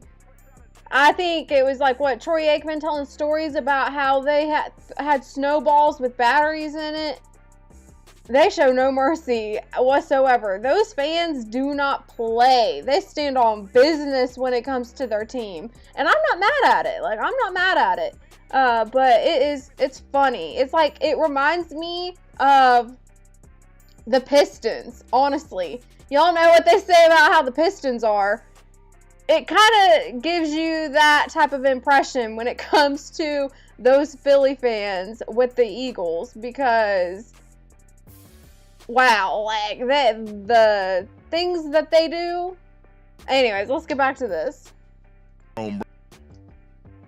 Brown ended up tragically passing in a car accident in 92. I think this happened in April or May. Just got it off the lot, spun out, lost control, ended up tragically losing his life. So we played him there then, and then we played him in the preseason, Ocho. Yeah. I played him again in 95. I remember they beat us hearing again. about that story. I think we watched a video about that, like the most tragic deaths in the NFL, and I want to say he was on there. Then we played him in the preseason. I played it in the preseason up there. We ended up canceling the game. The field was so bad. Wait, they didn't have turf? They had turf. That was, if I'm not mistaken, it might have been Veterans Stadium. Wait, how was the field bad if you got turf? I don't get it. Man, that thing was buckling. It had divots in it. It had sinks in it. Oh, okay. It was bad, Ocho. They canceled the game. Wow. Yeah, I'm trying to think. Did we take the train up there? I think we might have took the train. The Acela. You ever rode the Acela, Ocho? No. What's that? That's the Amtrak, the fast train. Nah. They give you nice food and everything. You know, we played cards the whole while up there, so the time just flew by. So when we played the Giants, we'd always take the train up, and I think we played Philly. But yeah, we played the Philly, man. Veteran Stadium. And I think that was still Veteran Stadium at the time. Man, that field was terrible. Hey, Yo, I took that. get back to Lamar. I want to hear about the Ravens. I mean, we spent like, what, 7 minutes? Yeah, maybe you had a first couple of minutes where they were talking about the Ravens, but it's like, then the last few, it's been off subject. Come on, get back to the Ravens. Tell me what they looking like. Tell me what we working with. I know it's preseason, but give me an idea. You talking about though, when I was playing in Brooklyn, we had a blizzard. It was a blizzard in New York, and we played in DC against. Here we go with another side story. I'm not mad at it though. I'm not gonna lie. I do like the little story times that they have in between the topics. And Joe, I'm not mad at it. Tell your story. So we had to catch that train back to New York, and it was quick, but it was you right, boy. It's nice. It's nice. Yeah. It's nice. See, Ocho, we can do stuff like that there. We can go to New York, get their cellar, take it to DC, take it to Philly. Oh yeah. Hey, how long that ride be? Probably about an hour. Yeah. Oh, that is nothing. Okay. Quick, But they give you food. I mean, they give you great food. Hey, quick couple card games I can kick y'all butt in. You know what I mean? Man, hey, Joe, we could play head up spades. Ooh, y'all. I want to see. I'm not gonna lie. I kind of want to see them all play spades. I do. I would like if they did like a whole live stream of them playing spades. I would watch it. I would, because I want to see how competitive they get. I know they won't disappoint. I know they won't. You want to do it, huh? You ever play head up? You know how to play head up spades? Yeah. Okay. I got I keep a pair of them little pearly things in my pocket too with them dots on them. It don't make no difference. Hey, you know what? Snake out Willie. I called the dice before they start rolling, Joe. hey, you got to be careful. Anybody that got their own dice on them now. Yeah, he might have them crooks. Yeah, got that one way dice. I ain't got no crooks, but I grew up with a family full of gamblers, okay? So it's in me, okay? I'm just letting y'all know. Dang, Joe said it's in my genetics. This gambling, they don't play. It's in his genes. It's in his blood. Okay. Yeah, you got them crooks. You got them loaded dice, Joey. Something about to be bad. Hey, it's just a hobby, y'all. I forgot about this drop. But it's just a hobby, y'all. It's just a hobby with...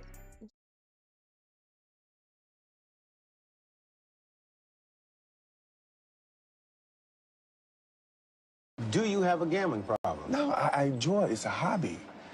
If I had a problem, I'd be starving. I'd be hawking this watch. My championship rings, I would sell my house. I would do this. My wife had left me, or she'd be starving, or my kids would be starving. I do not have a problem. I enjoy gambling.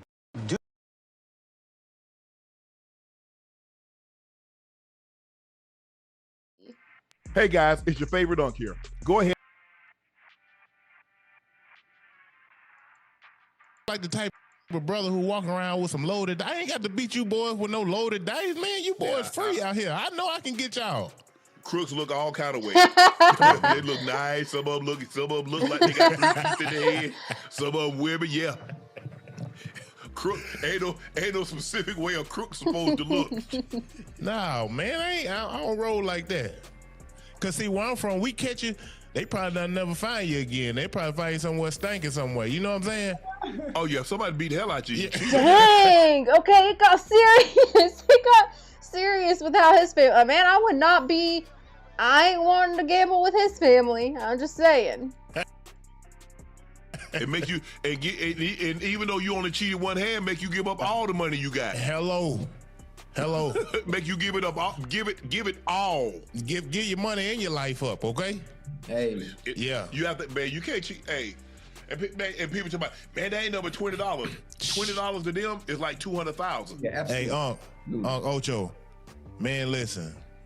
I got some family members, bro. We had a mean dice game in my crib one day. Yeah. I'm talking about this real family, bro. I'm talking about over $20, Uncle Ocho. I had to talk these boys off the cliff.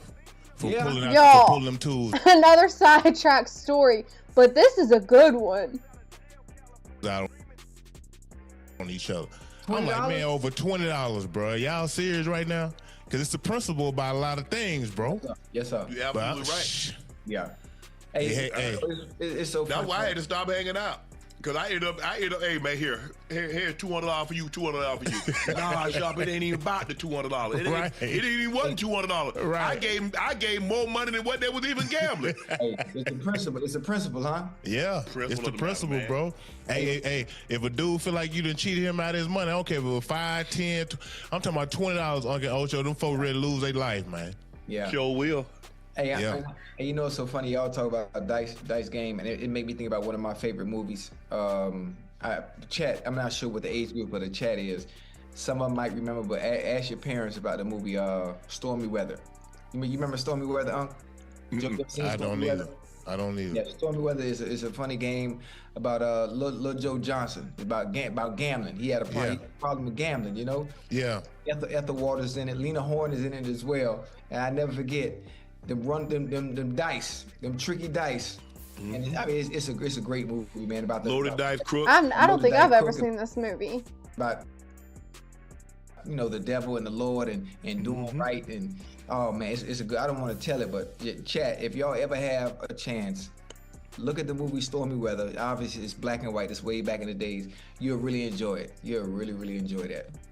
Yeah. People kill you about their money, man. Yeah, people work too hard for their money. They have somebody cheat them out of it. Yeah. They do something, they'll hurt you. Hello. They don't care nothing about that. They don't care nothing about man, that little bit of money, you can make that back. It's the principle of the matter. Hello. You could have made instead of you cheating me out of He my said, Lena Horne, Stormy Weather. Dang, I'm old. Okay, so you've seen the movie. You've seen the movie. I need to look this movie up. I don't think I've ever seen it. I mean, I might have seen it, but I don't think I have. I'm gonna look it up though. money you could have made yours. But you felt the need to cheat me. Yeah. So I feel the need to do something bad to you. I'm just telling you how it is. Yeah. I had to stop and like, He's talking about getting his what? get back. First thing they gonna say, hey, Shannon Sharp had nothing to do with this. Shannon ain't pull out no stick. Yeah. I don't even take mine around there. I already know, boy. Cause they'll shoot you or stick you. Hello. Huh? Yeah. One or the other. Yeah. So this is like a classic TV movie. I just Googled it. I'm surprised I have not seen it because I do like a lot of classic older movies. So I'm surprised I haven't seen this one. They don't get you there. They'll get you wherever. They see you in the streets, the grocery store, at the uptown. They don't care. Yeah. Man, hey. The Pittsburgh Panthers. He was gonna call them the Pittsburgh Panthers. That's hilarious. Y'all, they got so distracted in that, they barely talked about how, I don't know how I feel about this. I don't know if I gathered much information on how the Ravens look. I was expecting more detail. I seen the thumbnail. The thumbnail made out like they were talking about the Ravens look good. If, their preseason team looks as good as what their starting team is going to look like, they might have a chance at the Super Bowl. Like, I thought I was going to get more detail about this, but no. We got a ton of side stories and just a little bit of information when it comes to the Ravens. Like, I heard them say, there was a couple positions where, it's questionable, but I didn't hear a whole lot about the main topic, which was the title of the video. I don't know how I feel about this. I feel like I got cheated, y'all. I feel like I got cheated with that video. Last video I have for everybody is Jayden Daniels. Nightcap originally said that LSU was wrong for how they were doing Jayden Daniels. But now there's another video. And they're saying that he probably needs to just give up the number. Just let it go. Y'all, we've seen one from Fournette. Y'all know Fournette. He played for LSU. But his podcast, Fourth and South, he talked about it. We also watched that video from Nightcap. Now we have another one yet again from Nightcap. So let's hear it. Hey guys, it's your favorite Unk here. Go ahead and click that subscribe button below so you don't miss a single episode of Nightcap. That button right here. Come for the sports, stay for the stories. After Jayden Daniels' team sent LSU a cease and desist over the jersey number 5, Joe Burrow says he was promised by the Tigers the number 9 wouldn't be touched. Let's take a listen to what Joey B had to say. I just heard about it a couple hours ago. I don't necessarily... Y'all know that I mentioned this in my other live. I mentioned how Joe Burrow got asked this question. I think he addressed it really respectively. He didn't say too much, basically. He just said that I just heard about it, okay? So I can't really give you much input. Have too many thoughts at this time. I don't know enough about the situation to have any thoughts, I would say. Has there ever been a conversation with your number not getting reissued? Like, you ever thought about that? Like, since you left, like, they haven't used 9? Like, yeah, they told me that they wouldn't use it again. But you know, you never know. You never know what happens. Hey, Yes. I have a question too, Again, I don't know enough about the situation myself. Last night, I was just giving my honest opinion on what I may have thought may be happening. I think any of us actually know, unless you talk to Jayden Daniels, unless you talk to some of the staff and the people at LSU, we all are forming an opinion based on what we may see on Twitter. Do you think Joe Burrow was at LSU 2 years or 3? Because I know he's Ohio State, so he had 2. Do you think it has anything to do with James? Did he say Joe Burrow was there for 2 years? Joe Burrow was not there at LSU for 2 years, I don't think. Joe Burrow, his one and only year at LSU is when he won that the national championship for LSU. That was, as far as I know, that was his one and only year at LSU. Because the rest of the time, he was at Ohio State. The only time he actually got to start, I think I'm right about this, because the only time he got to start was when he left Ohio State for LSU, and that's the year they won the national championship. So let me back that up, because did they say that Joe Burrow was there for 2 years? Because that's not right. I don't necessarily have too many thoughts at this time. I don't know enough about the situation to have any thoughts, I would say. has there ever been a conversation with your number not getting reissued? Like, you ever thought about that? Like, since you left, like, they haven't used 9? Like, yeah, they told me that they wouldn't use it again. But you know, you never know. You never know what happens.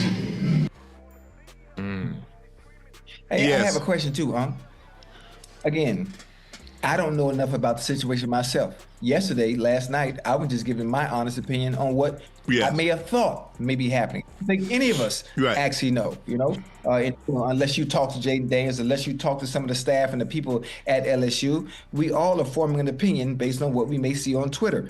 Do you think Joe Burrow was at LSU 2 years or 3? Because I know he's Ohio State, so he had 2. Do you think it has anything to do with... Okay, so he was there for 2 seasons. But the only time he started was that last year. As far as I know, the only time he started was the last year at LSU. I'm going to double check that. Jayden Daniels not being there that long with him on. What Jayden Daniels, from what I can deduce, Jayden Daniels, Brian Kelly, when the gentleman that was supposed to come to LSU, Pickett, was supposed to get number 5. Brian Kelly reached out to Jayden Daniels. From what I can gather, Jayden Daniels was not amenable to him getting the number. Brian Kelly said, well, here you go. Here go number 3. Okay. So he played, y'all know I like to double check and make sure, journalistic purposes, I like to make sure I'm giving you the correct information. So it says that Joe Burrow played for 2 seasons, the 2018 and 2019 season. So I was incorrect with what I said earlier about him only playing that one season, the year he won the national championship after leaving Ohio State. But Turns out he played 2 seasons at LSU, 2018, 2019, after transferring from Ohio State. And he had like over 2,000, y'all, it was close to like 3,000 yards he put up and 16 touchdowns his 2018 season. 2019, he played a senior year, winning the Heisman and the national championship, and that was when they went undefeated. And they talk about that being the best college football team in history, was that LSU 2019 team. But yeah, so 2 seasons Joe Burrow was at LSU. Kelly loses his But job. I was still correct about him. He started off at Ohio State. That part was correct. Started off at Ohio State and then did transfer to LSU. Lane Kiffin. Lane Kiffin. Brian Pickett, Pickett says, Lane, they promised me number 5 when I came here. Here you go. They gave him number 5. See, Lane, Ocho, what do they always do? Normally, when a GM comes in, he normally what? Brings his new coach in. What they promise you ain't what that guy he didn't promise you that. The old regime promised you that. They're no longer here. We don't have to abide by what they said. Now, I'm just telling you what happened. Like I said. And this is what I said the last time. I said on one hand, I understand where Jayden Daniels is coming from, because Jayden Daniels, that is going to impact his money, right? That's starting to impact his sales and people, who continue to buy his jersey number at LSU. That hurts his name, image, and likeness. So it does impact his money. So from a financial standpoint, I understand why Jayden Daniels wants to fight it.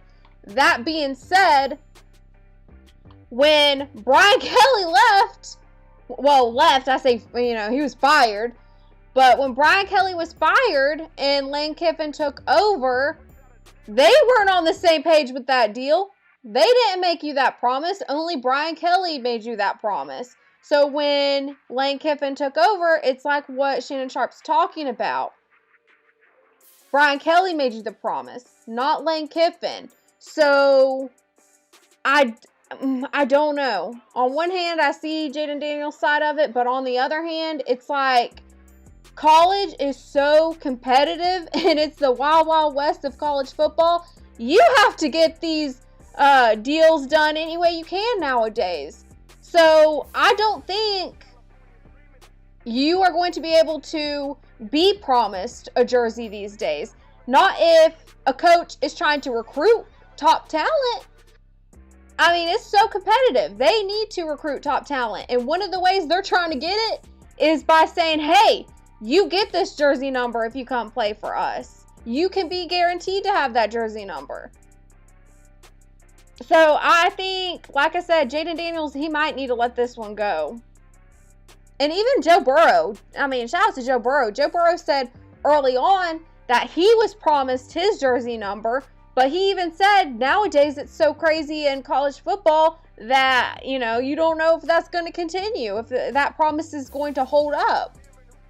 But I will say, I think Joe Burrow is a little bit more safe than what Jayden Daniels is, because if you look at Joe Burrow not only got the Heisman Trophy, he also won a national title, and that's something that Jayden Daniels didn't do. And it's not discrediting Jayden Daniels or saying that he's bad, because he definitely wasn't. It's just saying that under Joe Burrow, you have more accolades than what you got with Jayden Daniels. So I think that's what makes Joe Burrow's number probably safe from ever being reused. When they retired my number, they put the number up, the old president said, Mr. Sharp, that number will not be touched again. The new president might come in and somebody want the number and say, hey, here you go. What am I going to do? I can't do nothing. Yeah. I don't own the number. The school does. Right.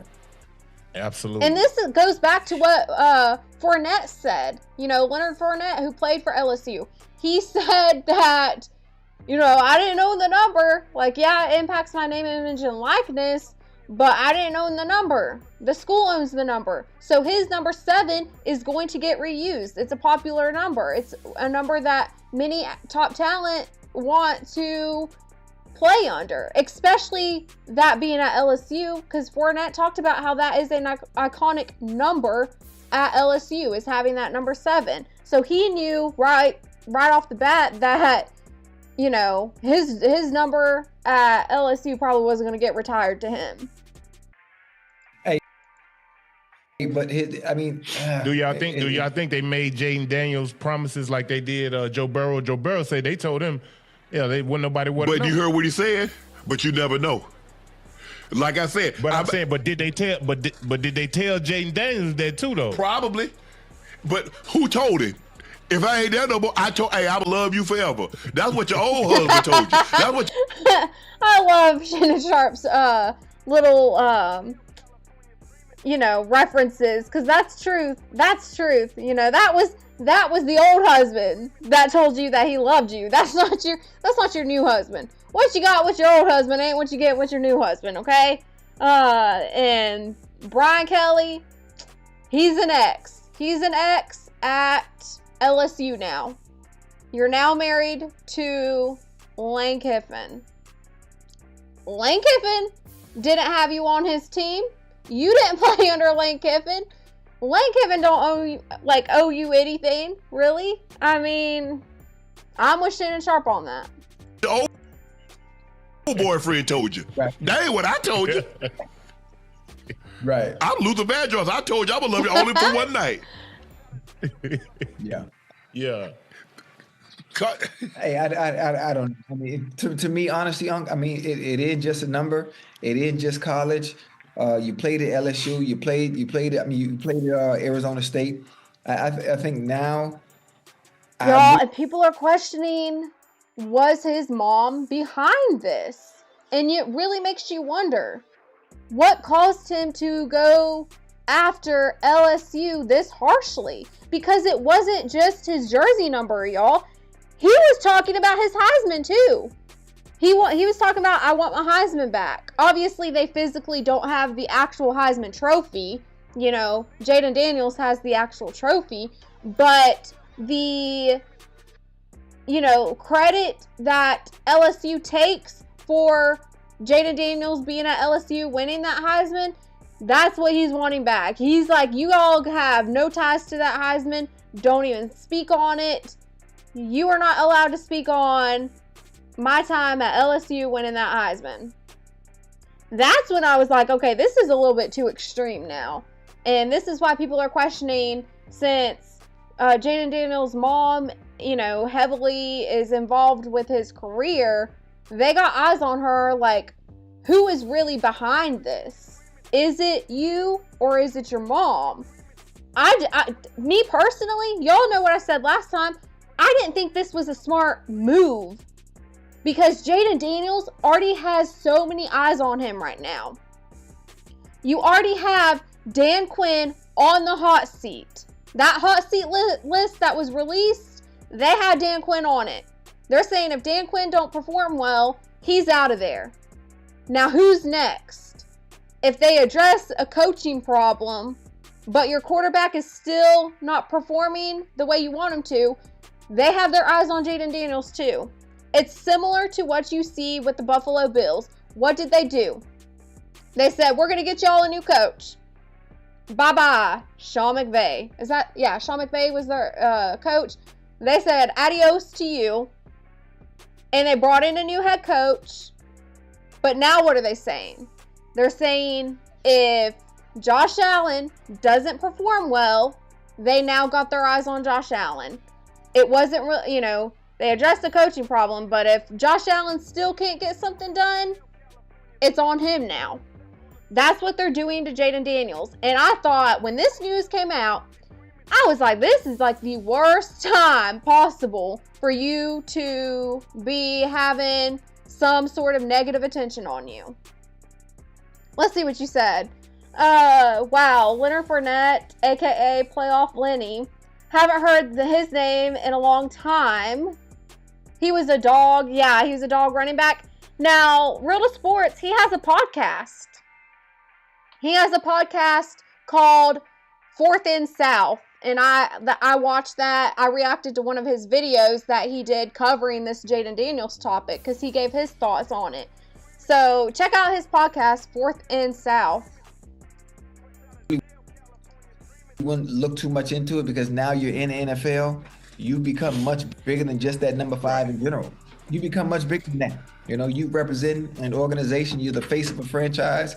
And listen, what they doing back at LSU, to me, I can't speak for him. It just wouldn't concern me now because I'm on to bigger and better things. My true child. I mean, I think that for me, as a person that has his number retired, my brother has his number retired at the University of South Carolina, and guys have come in and asked, and my brother said no. Basically, unless you Shannon Sharp, that number ain't coming down for anybody. And he didn't come here, so the answer is no. Somebody asked me, and a lot of people. No, make your own number. I made number 2 at Savannah State. I made that number. Nobody had number. No, I don't remember nobody having number 2. Because I told Coach Davis asked me what number you wanted. He said you can have any number you want. Because I wore number 3 in high school. Because my brother wore number 3 in high school, so I wore number 3. My sophomore, junior, senior year.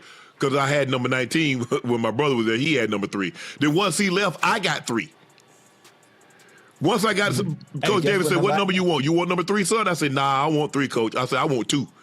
Because at that time, my brother had number 2. I ain't want 3 no more. So Squirrel ended up the guy opposite, the wide receiver opposite of me, we call him Squirrel. He ended up taking number 3. But whatever number I wanted, I was going to get because I was going to make that number what it was. Hello. What number I won in high school, huh? You was the sorriest number 2 ever. No sound. You know, Jalen Hurts, he started off with 2, and then he moved to 1. You know, and he's had that number 1 for a while now. What number you wore in basketball when you was in high school? What was your number in basketball? 34. Why 34? The 3 number was too small. I couldn't fit in that, Joe. Y'all, you know I've talked about this, but I always forget that Shannon Sharp played tight end. His size is just, I mean, so unreal. I mean, I don't know. I think looking at him now is probably why it throws me off that he played tight end, because I didn't really watch him grow. I don't even know if I was alive during some of the time he was playing, but I need to check it out. I need to go back and look at his size from the time he played, because it's a lot different, obviously, than what it is today. When I was in junior high school, you know, when you get to junior high school, you first start really playing sports for a school. It's like, man, you want a nice single-digit number, but hell, they too damn small. Yeah. You know what I mean? But I couldn't get that thing on my damn head. So, and then you got numbers based on because by the time like the high school, that's when you got Larry Bird, Dr. J. You weren't gonna get, first of all, you weren't getting no doctor. You weren't getting 6. They would get 6. Oh, no, but sir. you could get 23. Okay, see, I'm looking at his size from the time he played for the Broncos. He does look like more of the sizing for a tight end. I mean, he's still, you know, a big guy, like, as far as, you know, height, muscle, and all of that, but he does look more like the tight end. But now, just going off his size now, I just cannot picture him as a tight end. Or you get 34. Those were like the really, really popular numbers, 23 and 34. Well, I was like, man, I guess I take this, because I wanted 33, but somebody already had 33. Because Larry Bird was 33. Larry Bird was my favorite player. Yeah, those probably the most popular numbers. In number 3. When I was in high school, AI had just came in the league in like 96. So I was in high school, and boy, I'm talking about he changed the whole landscape of basketball.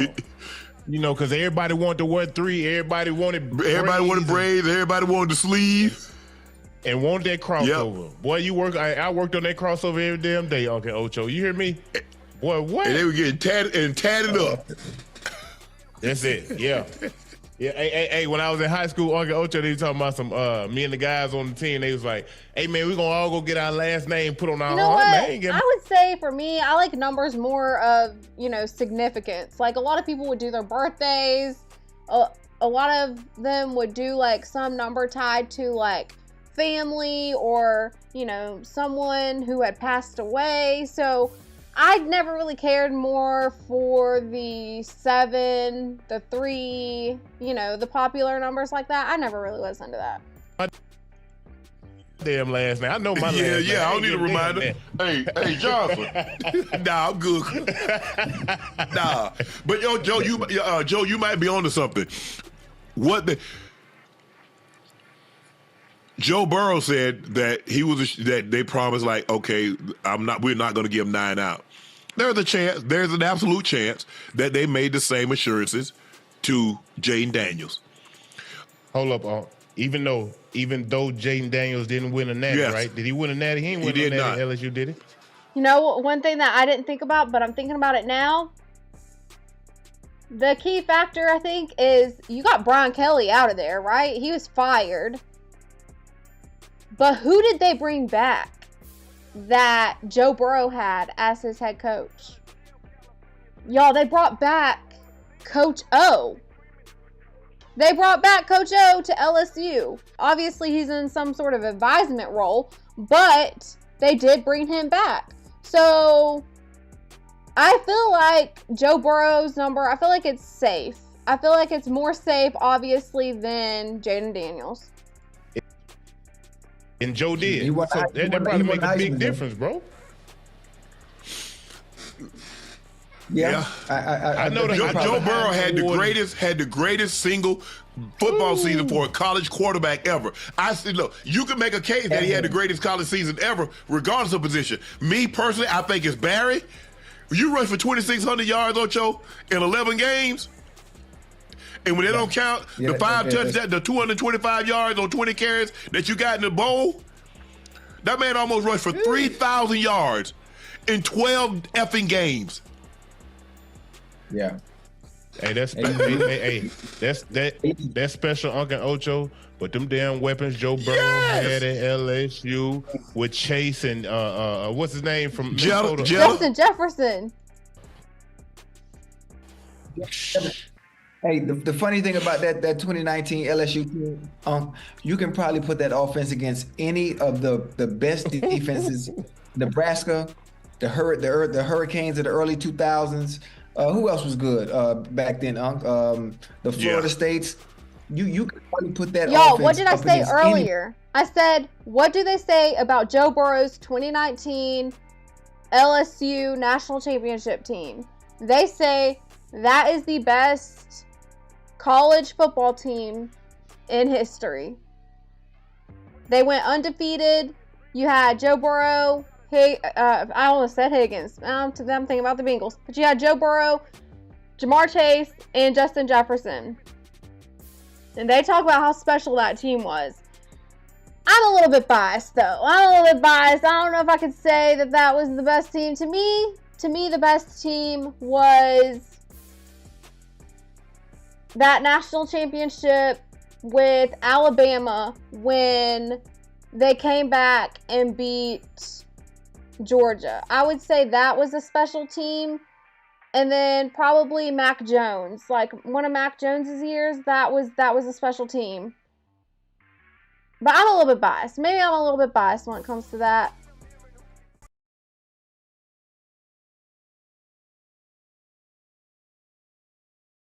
That's just me. Maybe I'm biased a little bit. Maybe I'm biased a lot of bit. But who cares for this discussion? Hey guys, it's your favorite Unk here.